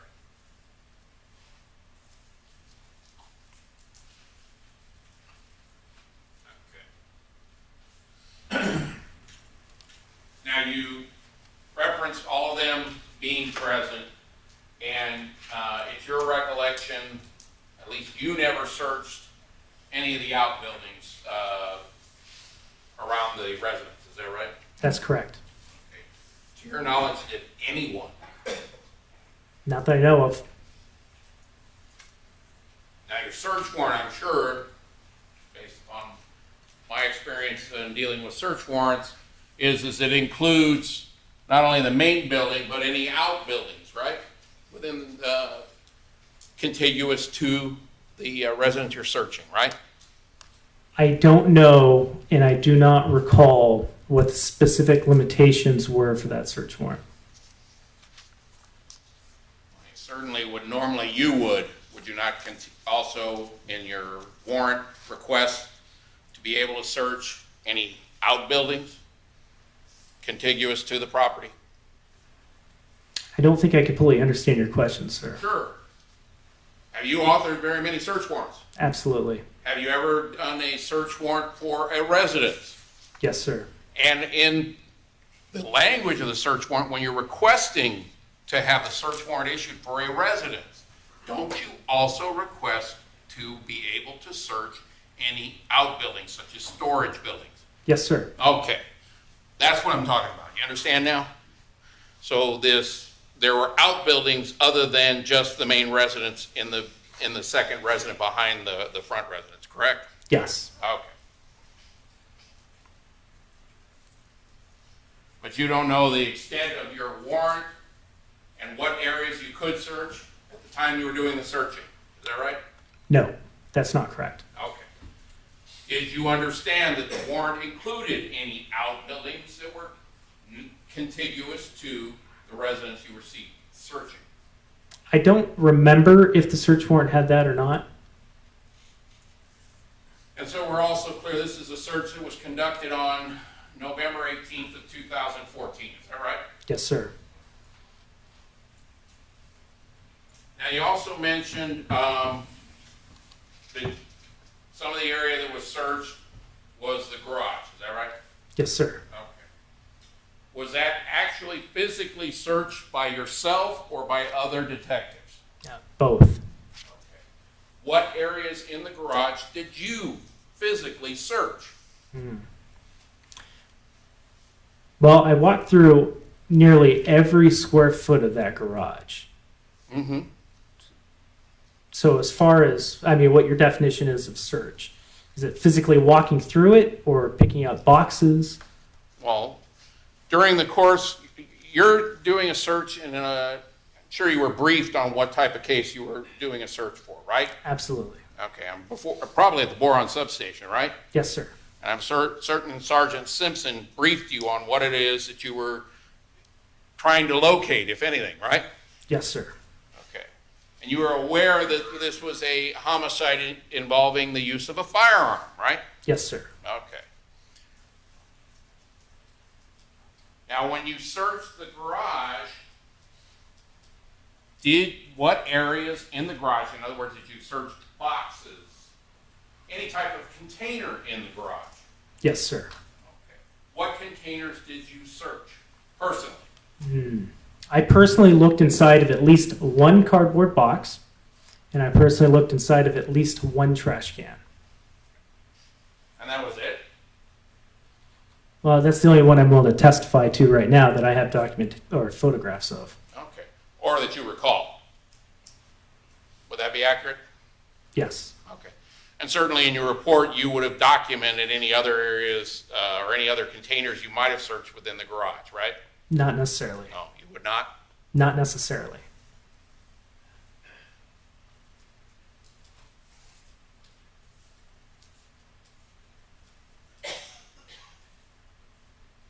Now, other than in the garage, the areas you personally searched, is that the bedroom area? That is one of the other areas I searched. Okay. In conjunction with other officers who were assisting? Yes, sir. Or was this a union job? One guy's doing the search and the other's standing around? Not necessarily. I can explain to you the way it works if you're interested. Well, explain to us what was done in this occasion. All right. So the typical routine, and this occasion also, is when I arrive, I walk through with technical investigator Reilly, and we photograph everything. Okay. And we walk around the entire inside the building, outside, and then him and I start seizing evidence, obviously photographing it. And at this time, other detectives can assist with searching, as in was this case. However, it's not, just a crazy bonanza or anything. Well, if you're trying to find evidence in a potential crime scene, which technically this would be considered one, right? Yes, sir. Then you would tend to want to be somewhat systematic in the search of that crime scene, correct? Yes, sir. Okay. And you would want to certainly document by means of photographs or sketches or diagrams of some type where items were located during the course of your search. Is that right? Yes, sir. Okay. So obviously you need people who are, you did a walkthrough and did the overalls with technical investigator really initially, right? Yes, sir. Okay, and that, I understand.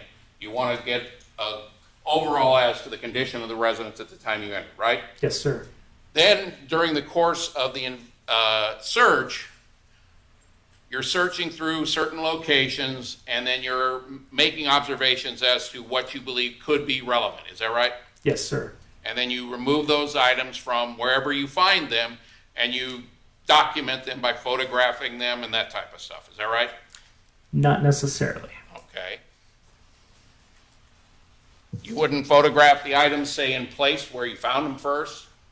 That's generally how it works, sir. Okay.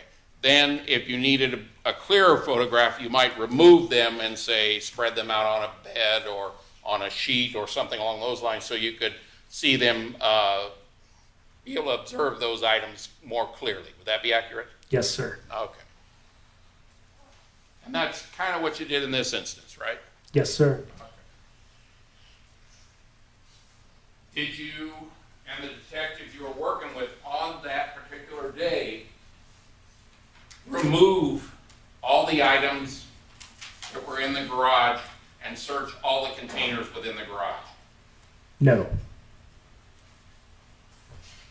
And obviously you don't know about the outbuilding. You weren't involved in any search of any outbuilding. Is that right? That's correct.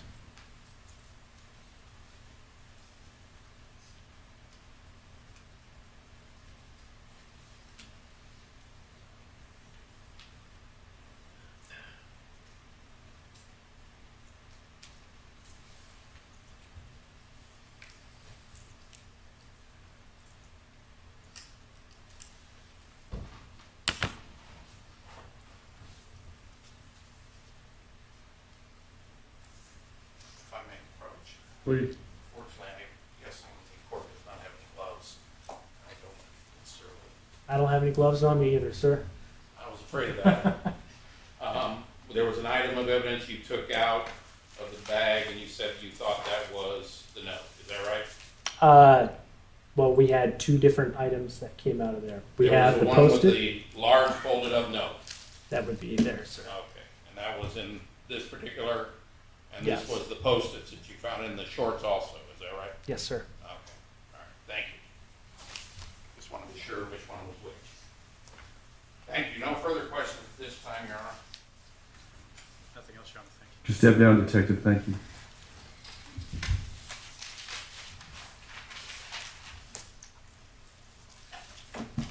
Blackie, you're not taking anything that was marked there, right? I just checked, Your Honor. All right. I just checked. We're good. Mr. Smith, would you be kind enough to hand those back to Madam Clerk?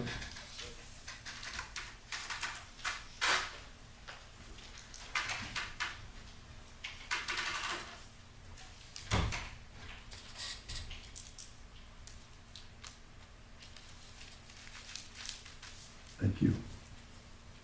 Next witness, Counselor. Call Deputy Mountjoy.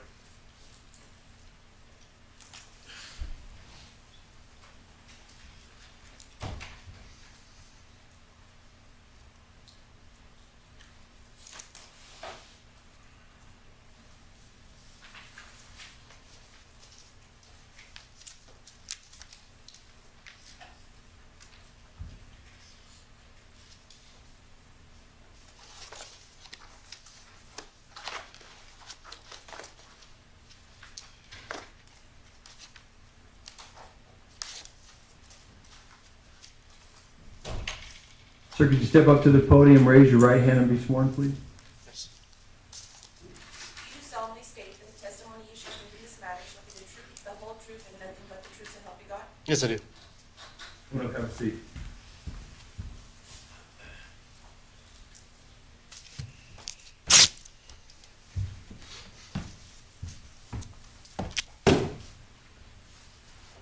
Good afternoon, sir. Can you tell us your name and spell your last name for the record? Yes, my name is Sean Mountjoy. Mountjoy is Mountjoy. Thank you. You're a witness, counsel. How are you currently employed? I'm employed by the Kern County Sheriff's Office as a deputy sheriff. What is your current assignment? Currently, I'm assigned to the Tehachapi substation as a patrol deputy. Taking you back to November of 2014, what was your assignment at that time? I was assigned to a undercover unit called the Special Operations Group. What were your duties as part of the undercover unit? Several things, including undercover surveillance, purchase of narcotics, weapons, anything where an undercover officer may be needed. Now, were you tasked in November of 2014 with surveilling either Jonathan Hearn or Sabrina Limon? Yes, I was. Now, when you were doing surveillance, did you do that by yourself or with another officer? It was with other members of my unit. Okay. Do you recall when you began assisting in the surveillance of Jonathan Hearn and Sabrina? It was shortly after they became suspects. I don't recall the specific time, but we started the constant surveillance right when the wiretap was initiated. So when they initially became suspects, what type of surveillance did you do? We would do covert surveillance, such as watching their day-to-day actions, what their normal MO was throughout the day, whether they met up together, went out to eat together, if Sabrina's children with them, things of that sort. And then you said after the wiretap began, you were in constant surveillance? That's correct. What type of vehicle were you in when you were doing the surveillance? Then I believe I was in a half-ton Dodge Ram. Did you ever drive a red Nissan Titan? No, Any of your partners that you were working with drive a red Nissan Titan for their there duties? are. I'm sorry. Go ahead. Go ahead. There are absolutely no Nissan Titans assigned to our division.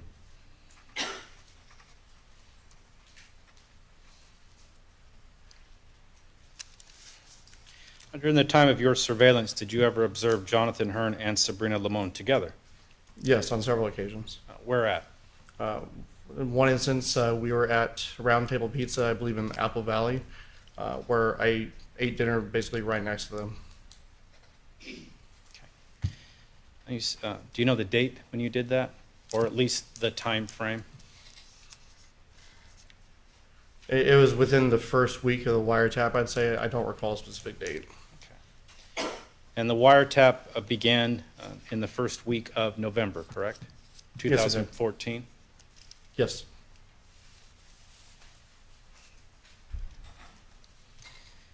You said there was more than one occasion where you observed Jonathan Hearn and Sabrina together during the pendency of the wiretap. That's correct. What is the other time besides Round Table Pizza? There was another instance, I believe is at a frozen yogurt type place.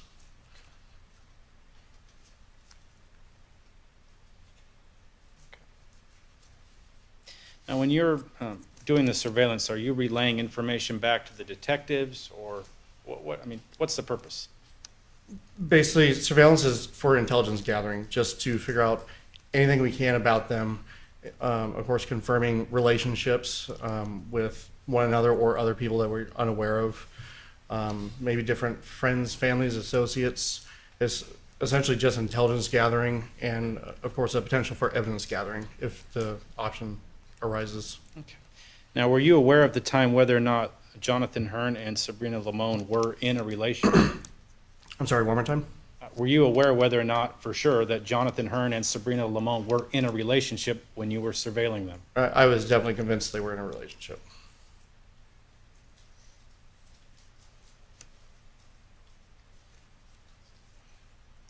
And what convinced you of that, based on what you observed? It appeared Jonathan Hearn almost looked like a father figure type of role, as he would allow the kids to play video games like at Round Table Pizza. He'd give them a bunch of quarters. They'd go play the video games, arcade games, as he and Sabrina would sit and talk in private. They appeared very close to one another, would touch one another, hug each other, kiss, just as a normal couple would. Now, when you were surveilling them and you saw them together, was that in Hellendale? No, I believe that was in Apple Valley. Where is Apple Valley in relation to Hesperia? It's just north of Hesperia.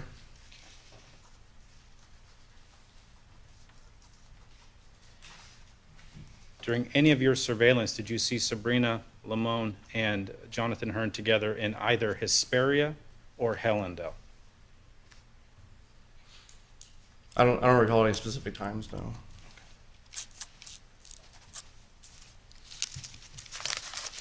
Now, were you involved in... I'm sorry, I remembered one time. Okay, go ahead. It was actually at Sabrina's residence on Strawberry Lane, I believe it was, where he was there. It was prior to the wiretap on his motorcycle.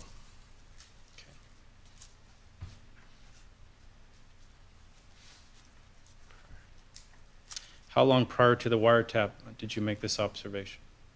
That was maybe a week or two prior. Okay. Were you involved in the arrest of Jonathan Hearn? Yes, I was. Okay, where was he arrested at? That was in Redlands at the fire station, and he was inside the fire truck, actually. Now, after he was arrested, where did you take him?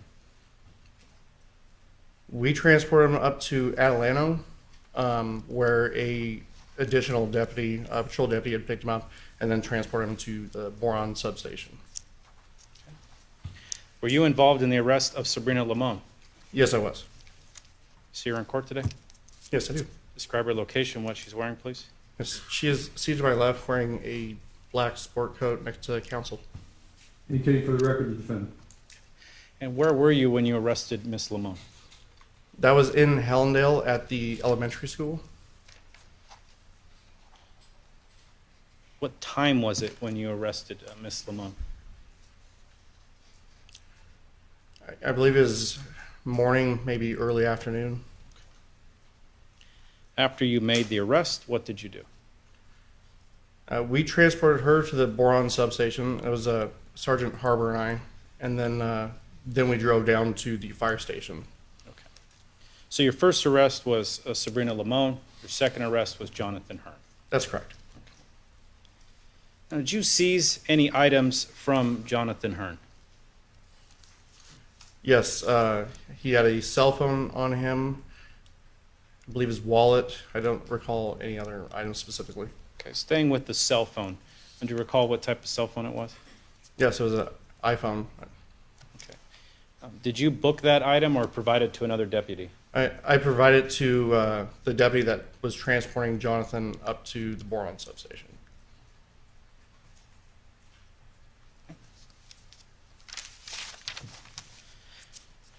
As part of the investigation, did you also review cell phone records relating to some cellular phones? I did. Your Honor, if I may approach, have an item marked.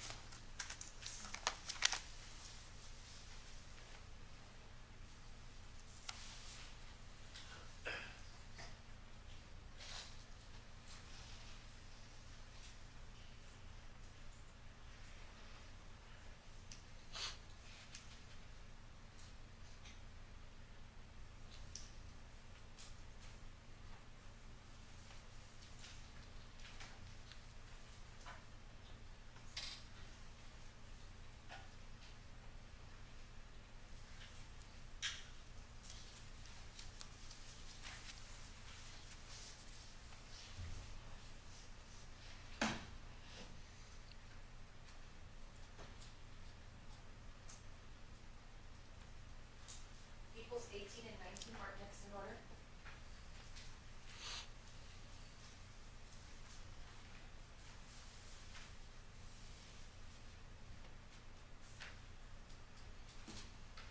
Your Honor, if I may approach the witness. Yes. Start with Peoples 18. Do you recognize the envelope? Yes, I do. Did you review the records contained within that envelope? I'm sorry? Did you review the CD contained within the envelope? Yes, I did. Just as to the front of the envelope, what is the number that pertains to? The phone number is 760-998-7958, and I recognize that to be the quote-unquote burner phone that Sabrina had received. Drawing your attention now to People's 19. Did you also review the CD contained within People's 19? Yes, I did.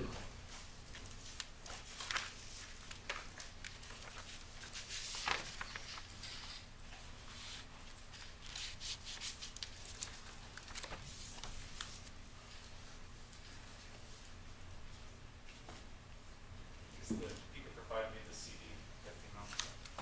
The number on the CD? Or-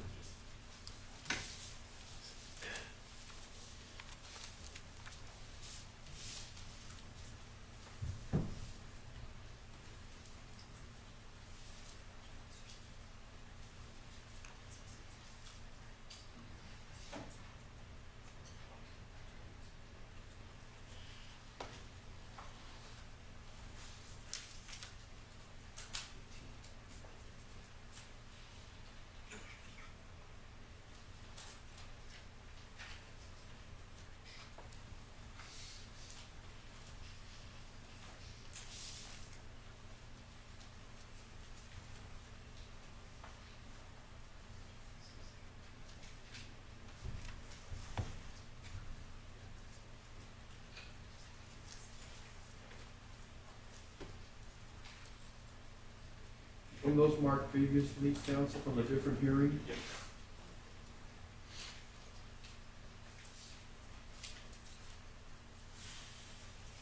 Equals 18A and 19A marked next in order.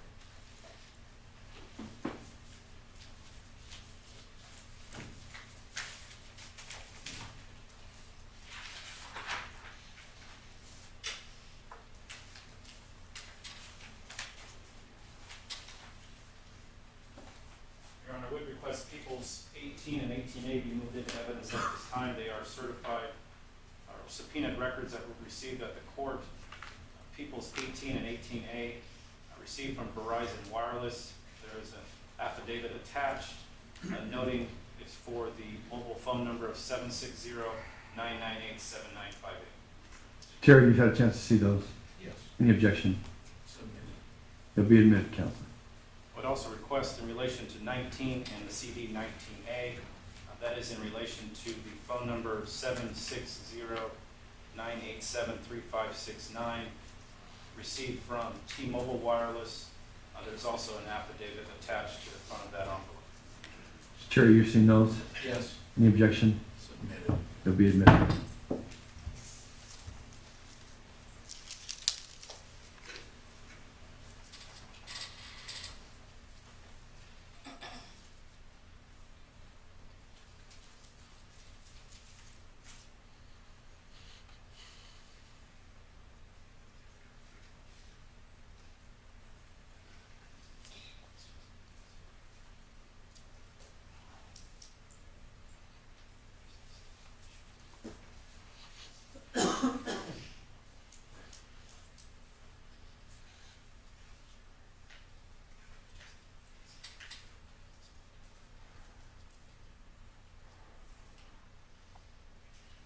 Your Honor, can we have a brief sidebar? You bet. 1 second, ladies and gentlemen, please.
have the opportunity to speak to counsel at sidebar.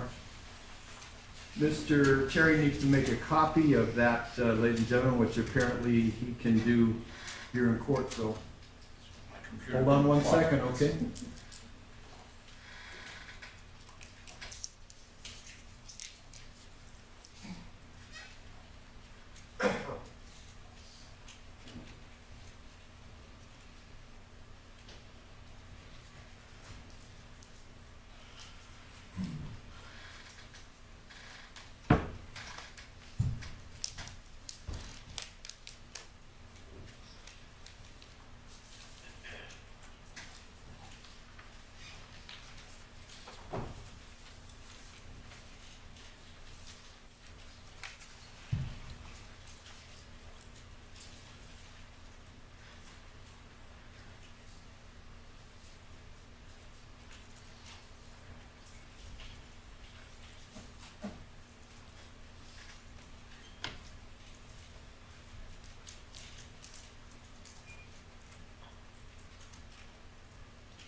All set, Mr. Terry?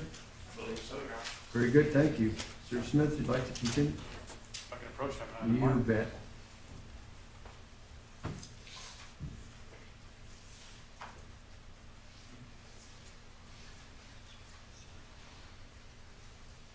Equals 20, mark next in order. Let me approach the witness. Please. Showing you People's 20, do you recognize the CD? Yes, I do. You could just describe in general what are the contents of the CD. Basically, this contains an Excel file of what's called call detail records with cell site database. So basically, it's whatever a phone call is placed or received, terminated, or a text message. And anything that happens with a cell phone, it basically gets put into Excel format. And it also has a cell site database, which includes the tower identifications, the azimuth of the cell sectors, things of that sort. And so that's basically all that's really contained into here. And it's also got a redacted version of that to just show phone calls between Sabrina and Jonathan. Now, the information that's contained on the CD number 20 is redacted from what's been moved into evidence, People's 18, People's 19. That's correct. And what days were redacted from People's 18, People's 19, placed onto People's 20? I'm sorry, Mr. Smith, for the record, People's 20 is what Mr. Terry made a copy of. Yes, Go sir. ahead, I'm sorry. Yes. It'd be, I'm sorry, April 25th, 2014, and August 16th and 17th of 2014. Any other days? It would be the 23rd of April, I believe. If you could review the front of the CD. Remove it real quick. It'd be May 23rd. Okay. My apologies.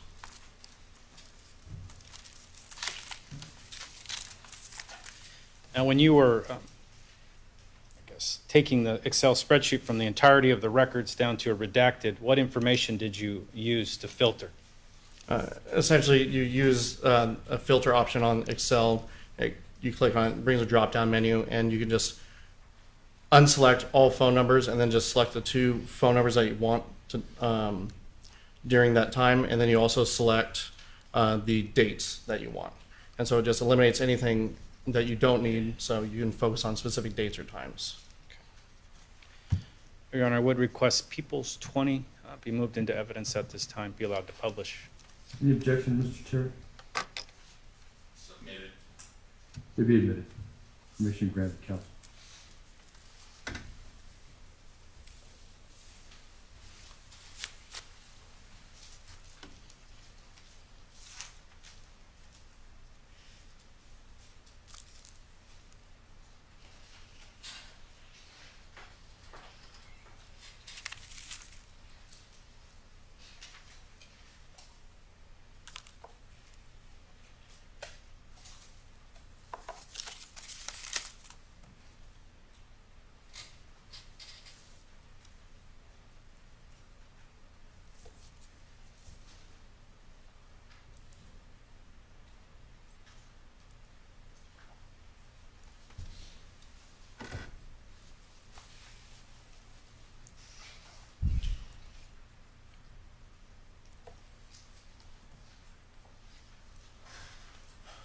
Drawing your attention to what is labeled April 25th, 2014 for 760-998-7958.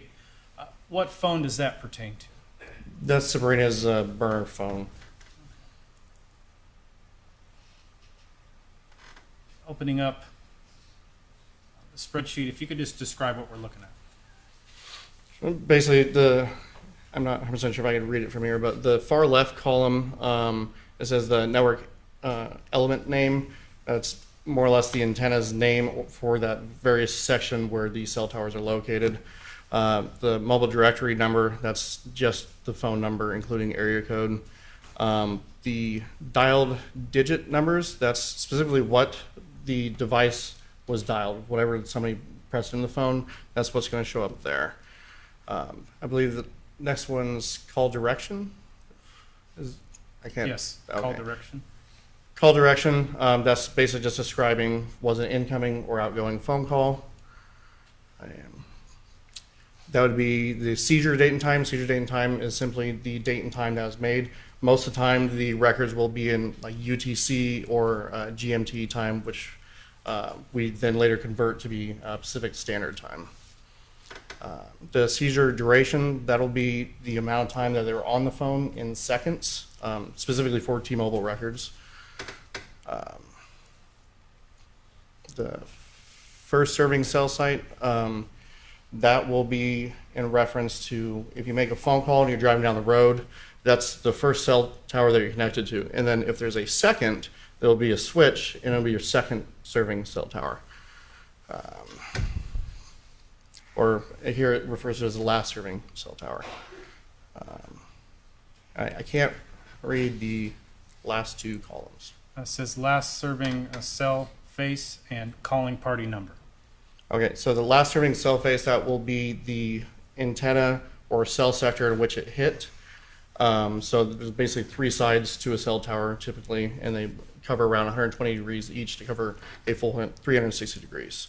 And then the calling party number is, again, who was making the phone call. The number is physically making the number. The number is physically making the phone call.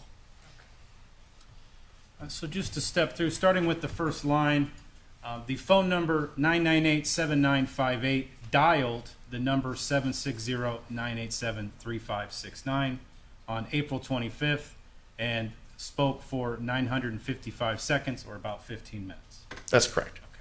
Okay. The number 760-987-3569, whose phone is that? That'd be Jonathan Hearn's phone. Okay. And then later on, at 19:30 hours, again, 760-998-7958 calls Jonathan Hearn's phone, and again for about 15 minutes. That's correct. Okay. Now, as to the phone records for 760-998-7958, on what day is that phone initiated or begun to be used? That was the May 23rd date where it dropped off. Oh, I'm sorry, where the 998 number picked up. Okay. As to the date currently up there, April 25th? Yes, April 25th is the actual date, yes. Okay. So the first day that the phone is used, the burner phone, what is that date? That's 4/25 of 2014. Okay.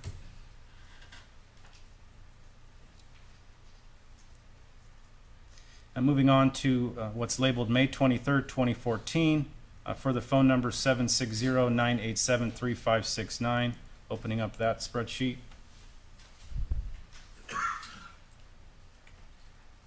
What carrier are these records from? Those are T-Mobile. Okay.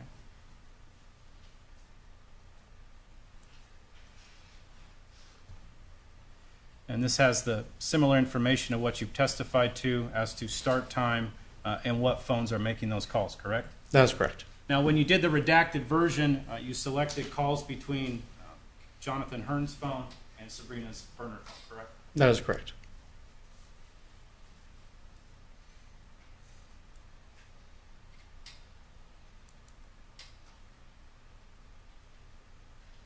Moving on to August 16th through 17th, from 760-987-3569. If you could describe what you've redacted in this spreadsheet. Can you say one more time, please? Just describe what you've redacted in this spreadsheet for the 16th and 17th of August. For the 16th and 17th, I just eliminated all other phone numbers other than Sabrina's, just to see who else was calling or texting or anything else during the 16th and 17th.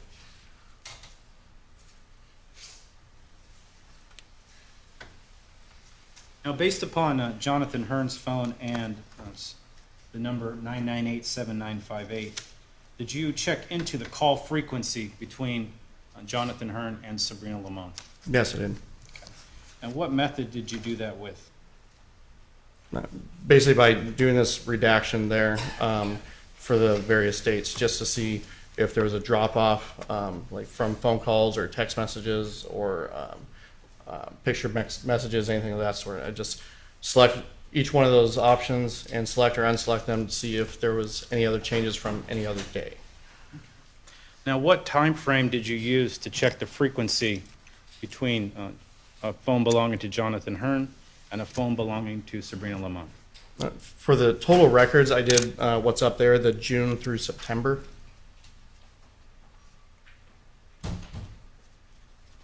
Do you recall the total number of calls or text messages between the two phones?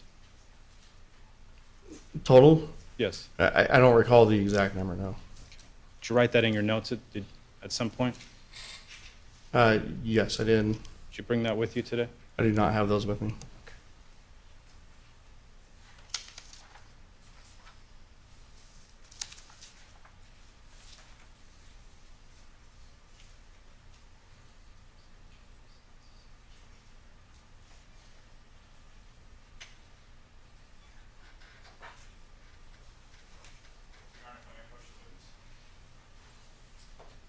Fresh recollection.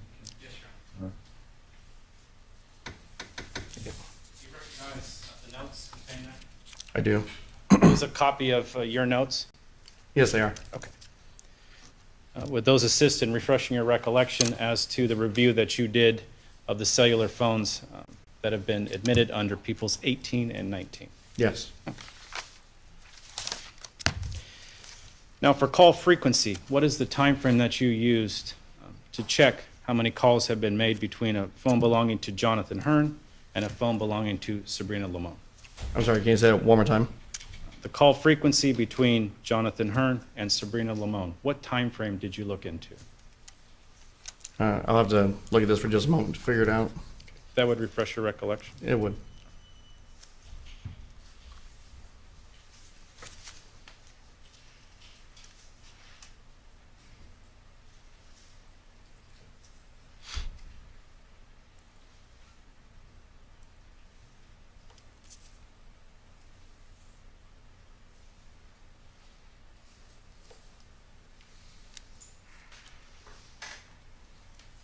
Are you referring to the burner phone specifically?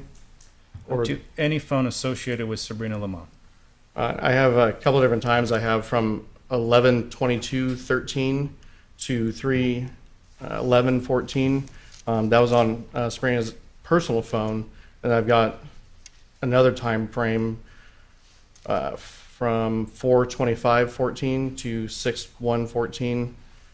And then additional from 6/2/14 to 9/1/14. And both of those are for Sabrina's burner phone. Let's start with the earliest date. You said that's from November 2013 until what date? Until 3/11/14.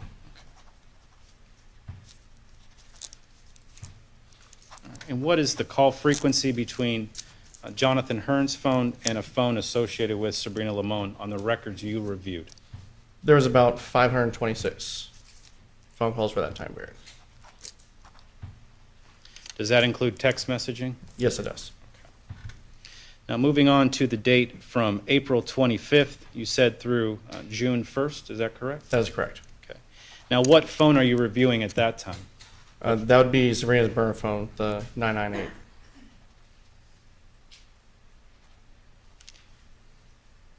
All right, so the period between April 25th and June 1st, what is the call frequency numbers you were able to glean from the CDs marked as people's 18 and 19?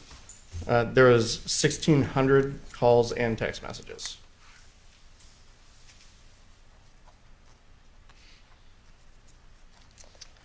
All right, moving on to June 1st. I believe you said September 1st. Is that correct? I have June 2nd, 2014 to September 1st. Okay. And that's where there were 5,909 calls and texts. 5,000. If you could repeat that, please. It's 5,909, 5909. And what phone numbers are we talking about? Which phones? That'd be Jonathan Hearn's phone and Sabrina's burner phone, which is the 760-998-7958. Okay.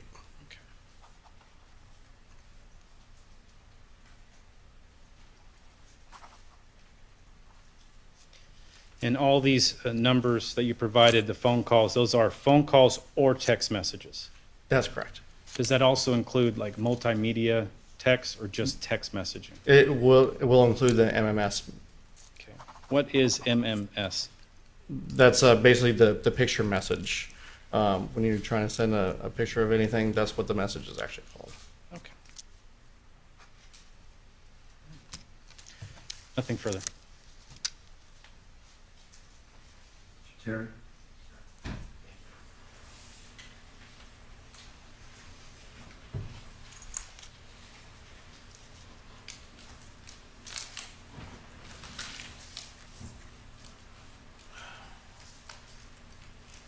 Mr. Mountjoy, when was it that you actually began your surveillance of Sabrina Limon and Jonathan Hearn? It was pre-wiretap. I don't know the exact date. You documented in your report the occasions when you started doing the surveillance, did you not? No, we forward any leads that we have, because again, surveillance is just basically information gathering. And so we would just forward that information to detectives who are more familiar with the case so they can then sort with it as they need.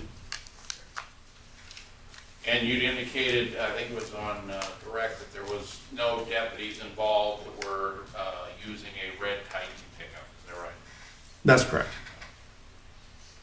Now, some of the more suspicious activity that you observed Mr. Hearn and Ms. Limon engaged in during the time that you were surveilling them was them being with her children and eating pizza at a pizza parlor, is that right? I don't think I ever testified to it being suspicious. Well, you saw them together. This was after Robert passed away, is that right? I did see them together, yes. Okay. And that was in a round table pizza parlor, is that right? That's correct. Okay. And the children were there, is that right? That is correct. Was there anybody else with Jonathan Hearn when he arrived? No. And the children, when I think you said he gave them some money or tokens to go use the video games, is that right? That is correct. And then you saw one other time where it was Jonathan Hearn and Sabrina Limon at I think you said a yogurt shop? It was like a frozen yogurt parlor restaurant. When was that? I don't recall the specific date.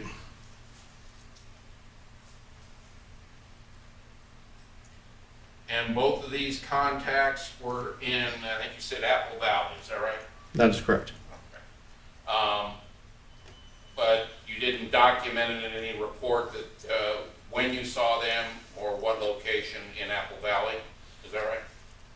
We personally do not. We will notify the detectives in the wire room or the lead detective, whomever, to start documenting most of that stuff as we're driving around and we're undercover.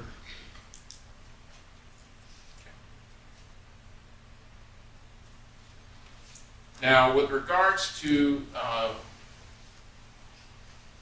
cellular phones, you keep referring to the one phone that Sabrina had as a burner phone? Was this as a pay-as-you-go phone? I don't know what the payment method was, no. Okay. It's typical with a burner phone is you pay for it as you're going along. Is that right? Are you referring to prepay or postpay? Yeah. Prepaid phones, that type of thing. That's It- one of the things a burner phone so that there's no. You can go to a store and purchase it. You don't have to have your name. You just prepay for the minutes and you use it, and then throw it away, right? That is one of the methods, yes. Okay. A burner phone is actually one that cannot be traced back to the individual who purchased it, right? Sometimes, yes. Well, that's the purpose, really, is just to try to cut off the way to get back to the purchaser of the phone, right? If you call it a true burner. Which is the point I'm making, is that you can have a burner phone under an alias, a false name, somebody else's name, things of that sort. And that could be a postpaid phone and still be considered a burner phone. Okay. In this instance, whose name was on that particular phone that you attribute to Ms. Limon? Who purchased it? There was no name attached to the subscriber information on that phone. Do you know how Ms. Limon came into possession of that particular phone? I was told by investigators that Jonathan Hurd had purchased it for Sabrina. And that's the only way you know who actually provided it to her, is that right? That's correct. Now, you talked about, this phone you said was activated sometime in April of 2014? Right? That's correct. And it went into, first used around April 25th of 2014, is that right? That is correct. There was two phones that Jonathan Hearn had, right? There was an iPhone, and then there was another phone, which you called, I guess, a burner phone for him. I never received those records. Okay. Now you came to the conclusion that Sabrina Limon and Jonathan Hearn were involved in a relationship. Is that right? That's correct. Okay. And you found during the course of your review of the records that going back to at least November of 2013, they were involved in a relationship of some type, right? Yes, that's correct. Okay. In other words, they were contacting each other a lot on the phone. Would that be accurate? Yes. Okay.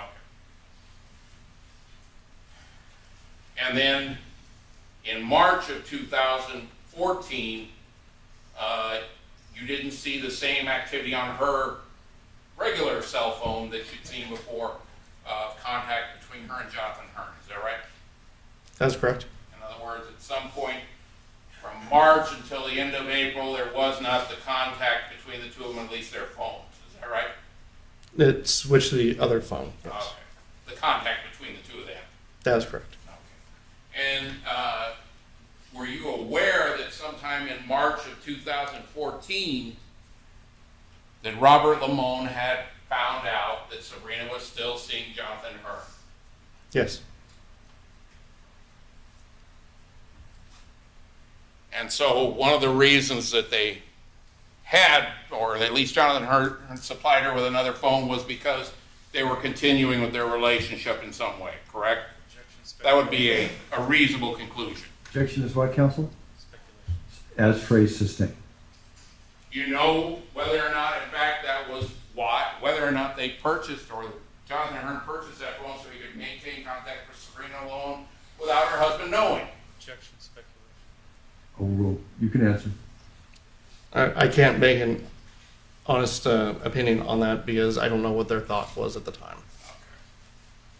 But certainly if she was still wanting to see Jonathan, and Jonathan was still pursuing her, that she would, and her husband may have objected in March of 2014, and they still continue their relationship, she would try to have some way to contact him, not using her own cell phone, right? Objection assumes facts, not an evidence. Sustained. Now, you talked a lot about phone contacts, or in going through the records that were even the redacted versions, such as from August 16th to August 17th, I noticed that there were a lot of 0-second contacts between the two phones. Did you notice those also? I did. Okay. Were those part of your statistical analysis and with regards to their contacts? Were you including those in the contacts? Yes, I did. Oh, okay. So where they're not actually speaking with each other, not contacting each other, and there's no indication of data being transferred even, but despite that, you still include those as contacts between Sabrina Limon and Mr. Kern. If the number is 0, it won't be a contact. Well, you included those in your statistics, though, did you not? There was never a day where there was a full 0 across the board, as in 0 phone calls, 0 texts, and 0 MMS messages. There was never a single day like that. Well, when you were giving your total contacts, were you including the 0-second calls? In other words, where there was no connection or there was no transfer of data of any type in your statistics? Yes. Okay. And that would increase the number of what you call contacts, right? No. Well, if you include them in your statistics, that would increase the number of contacts, right? As I explained before, if it's a 0 contact, it will not increase the number, but for averages and percentages, that will change if there's a 0 day. We call that an anomaly.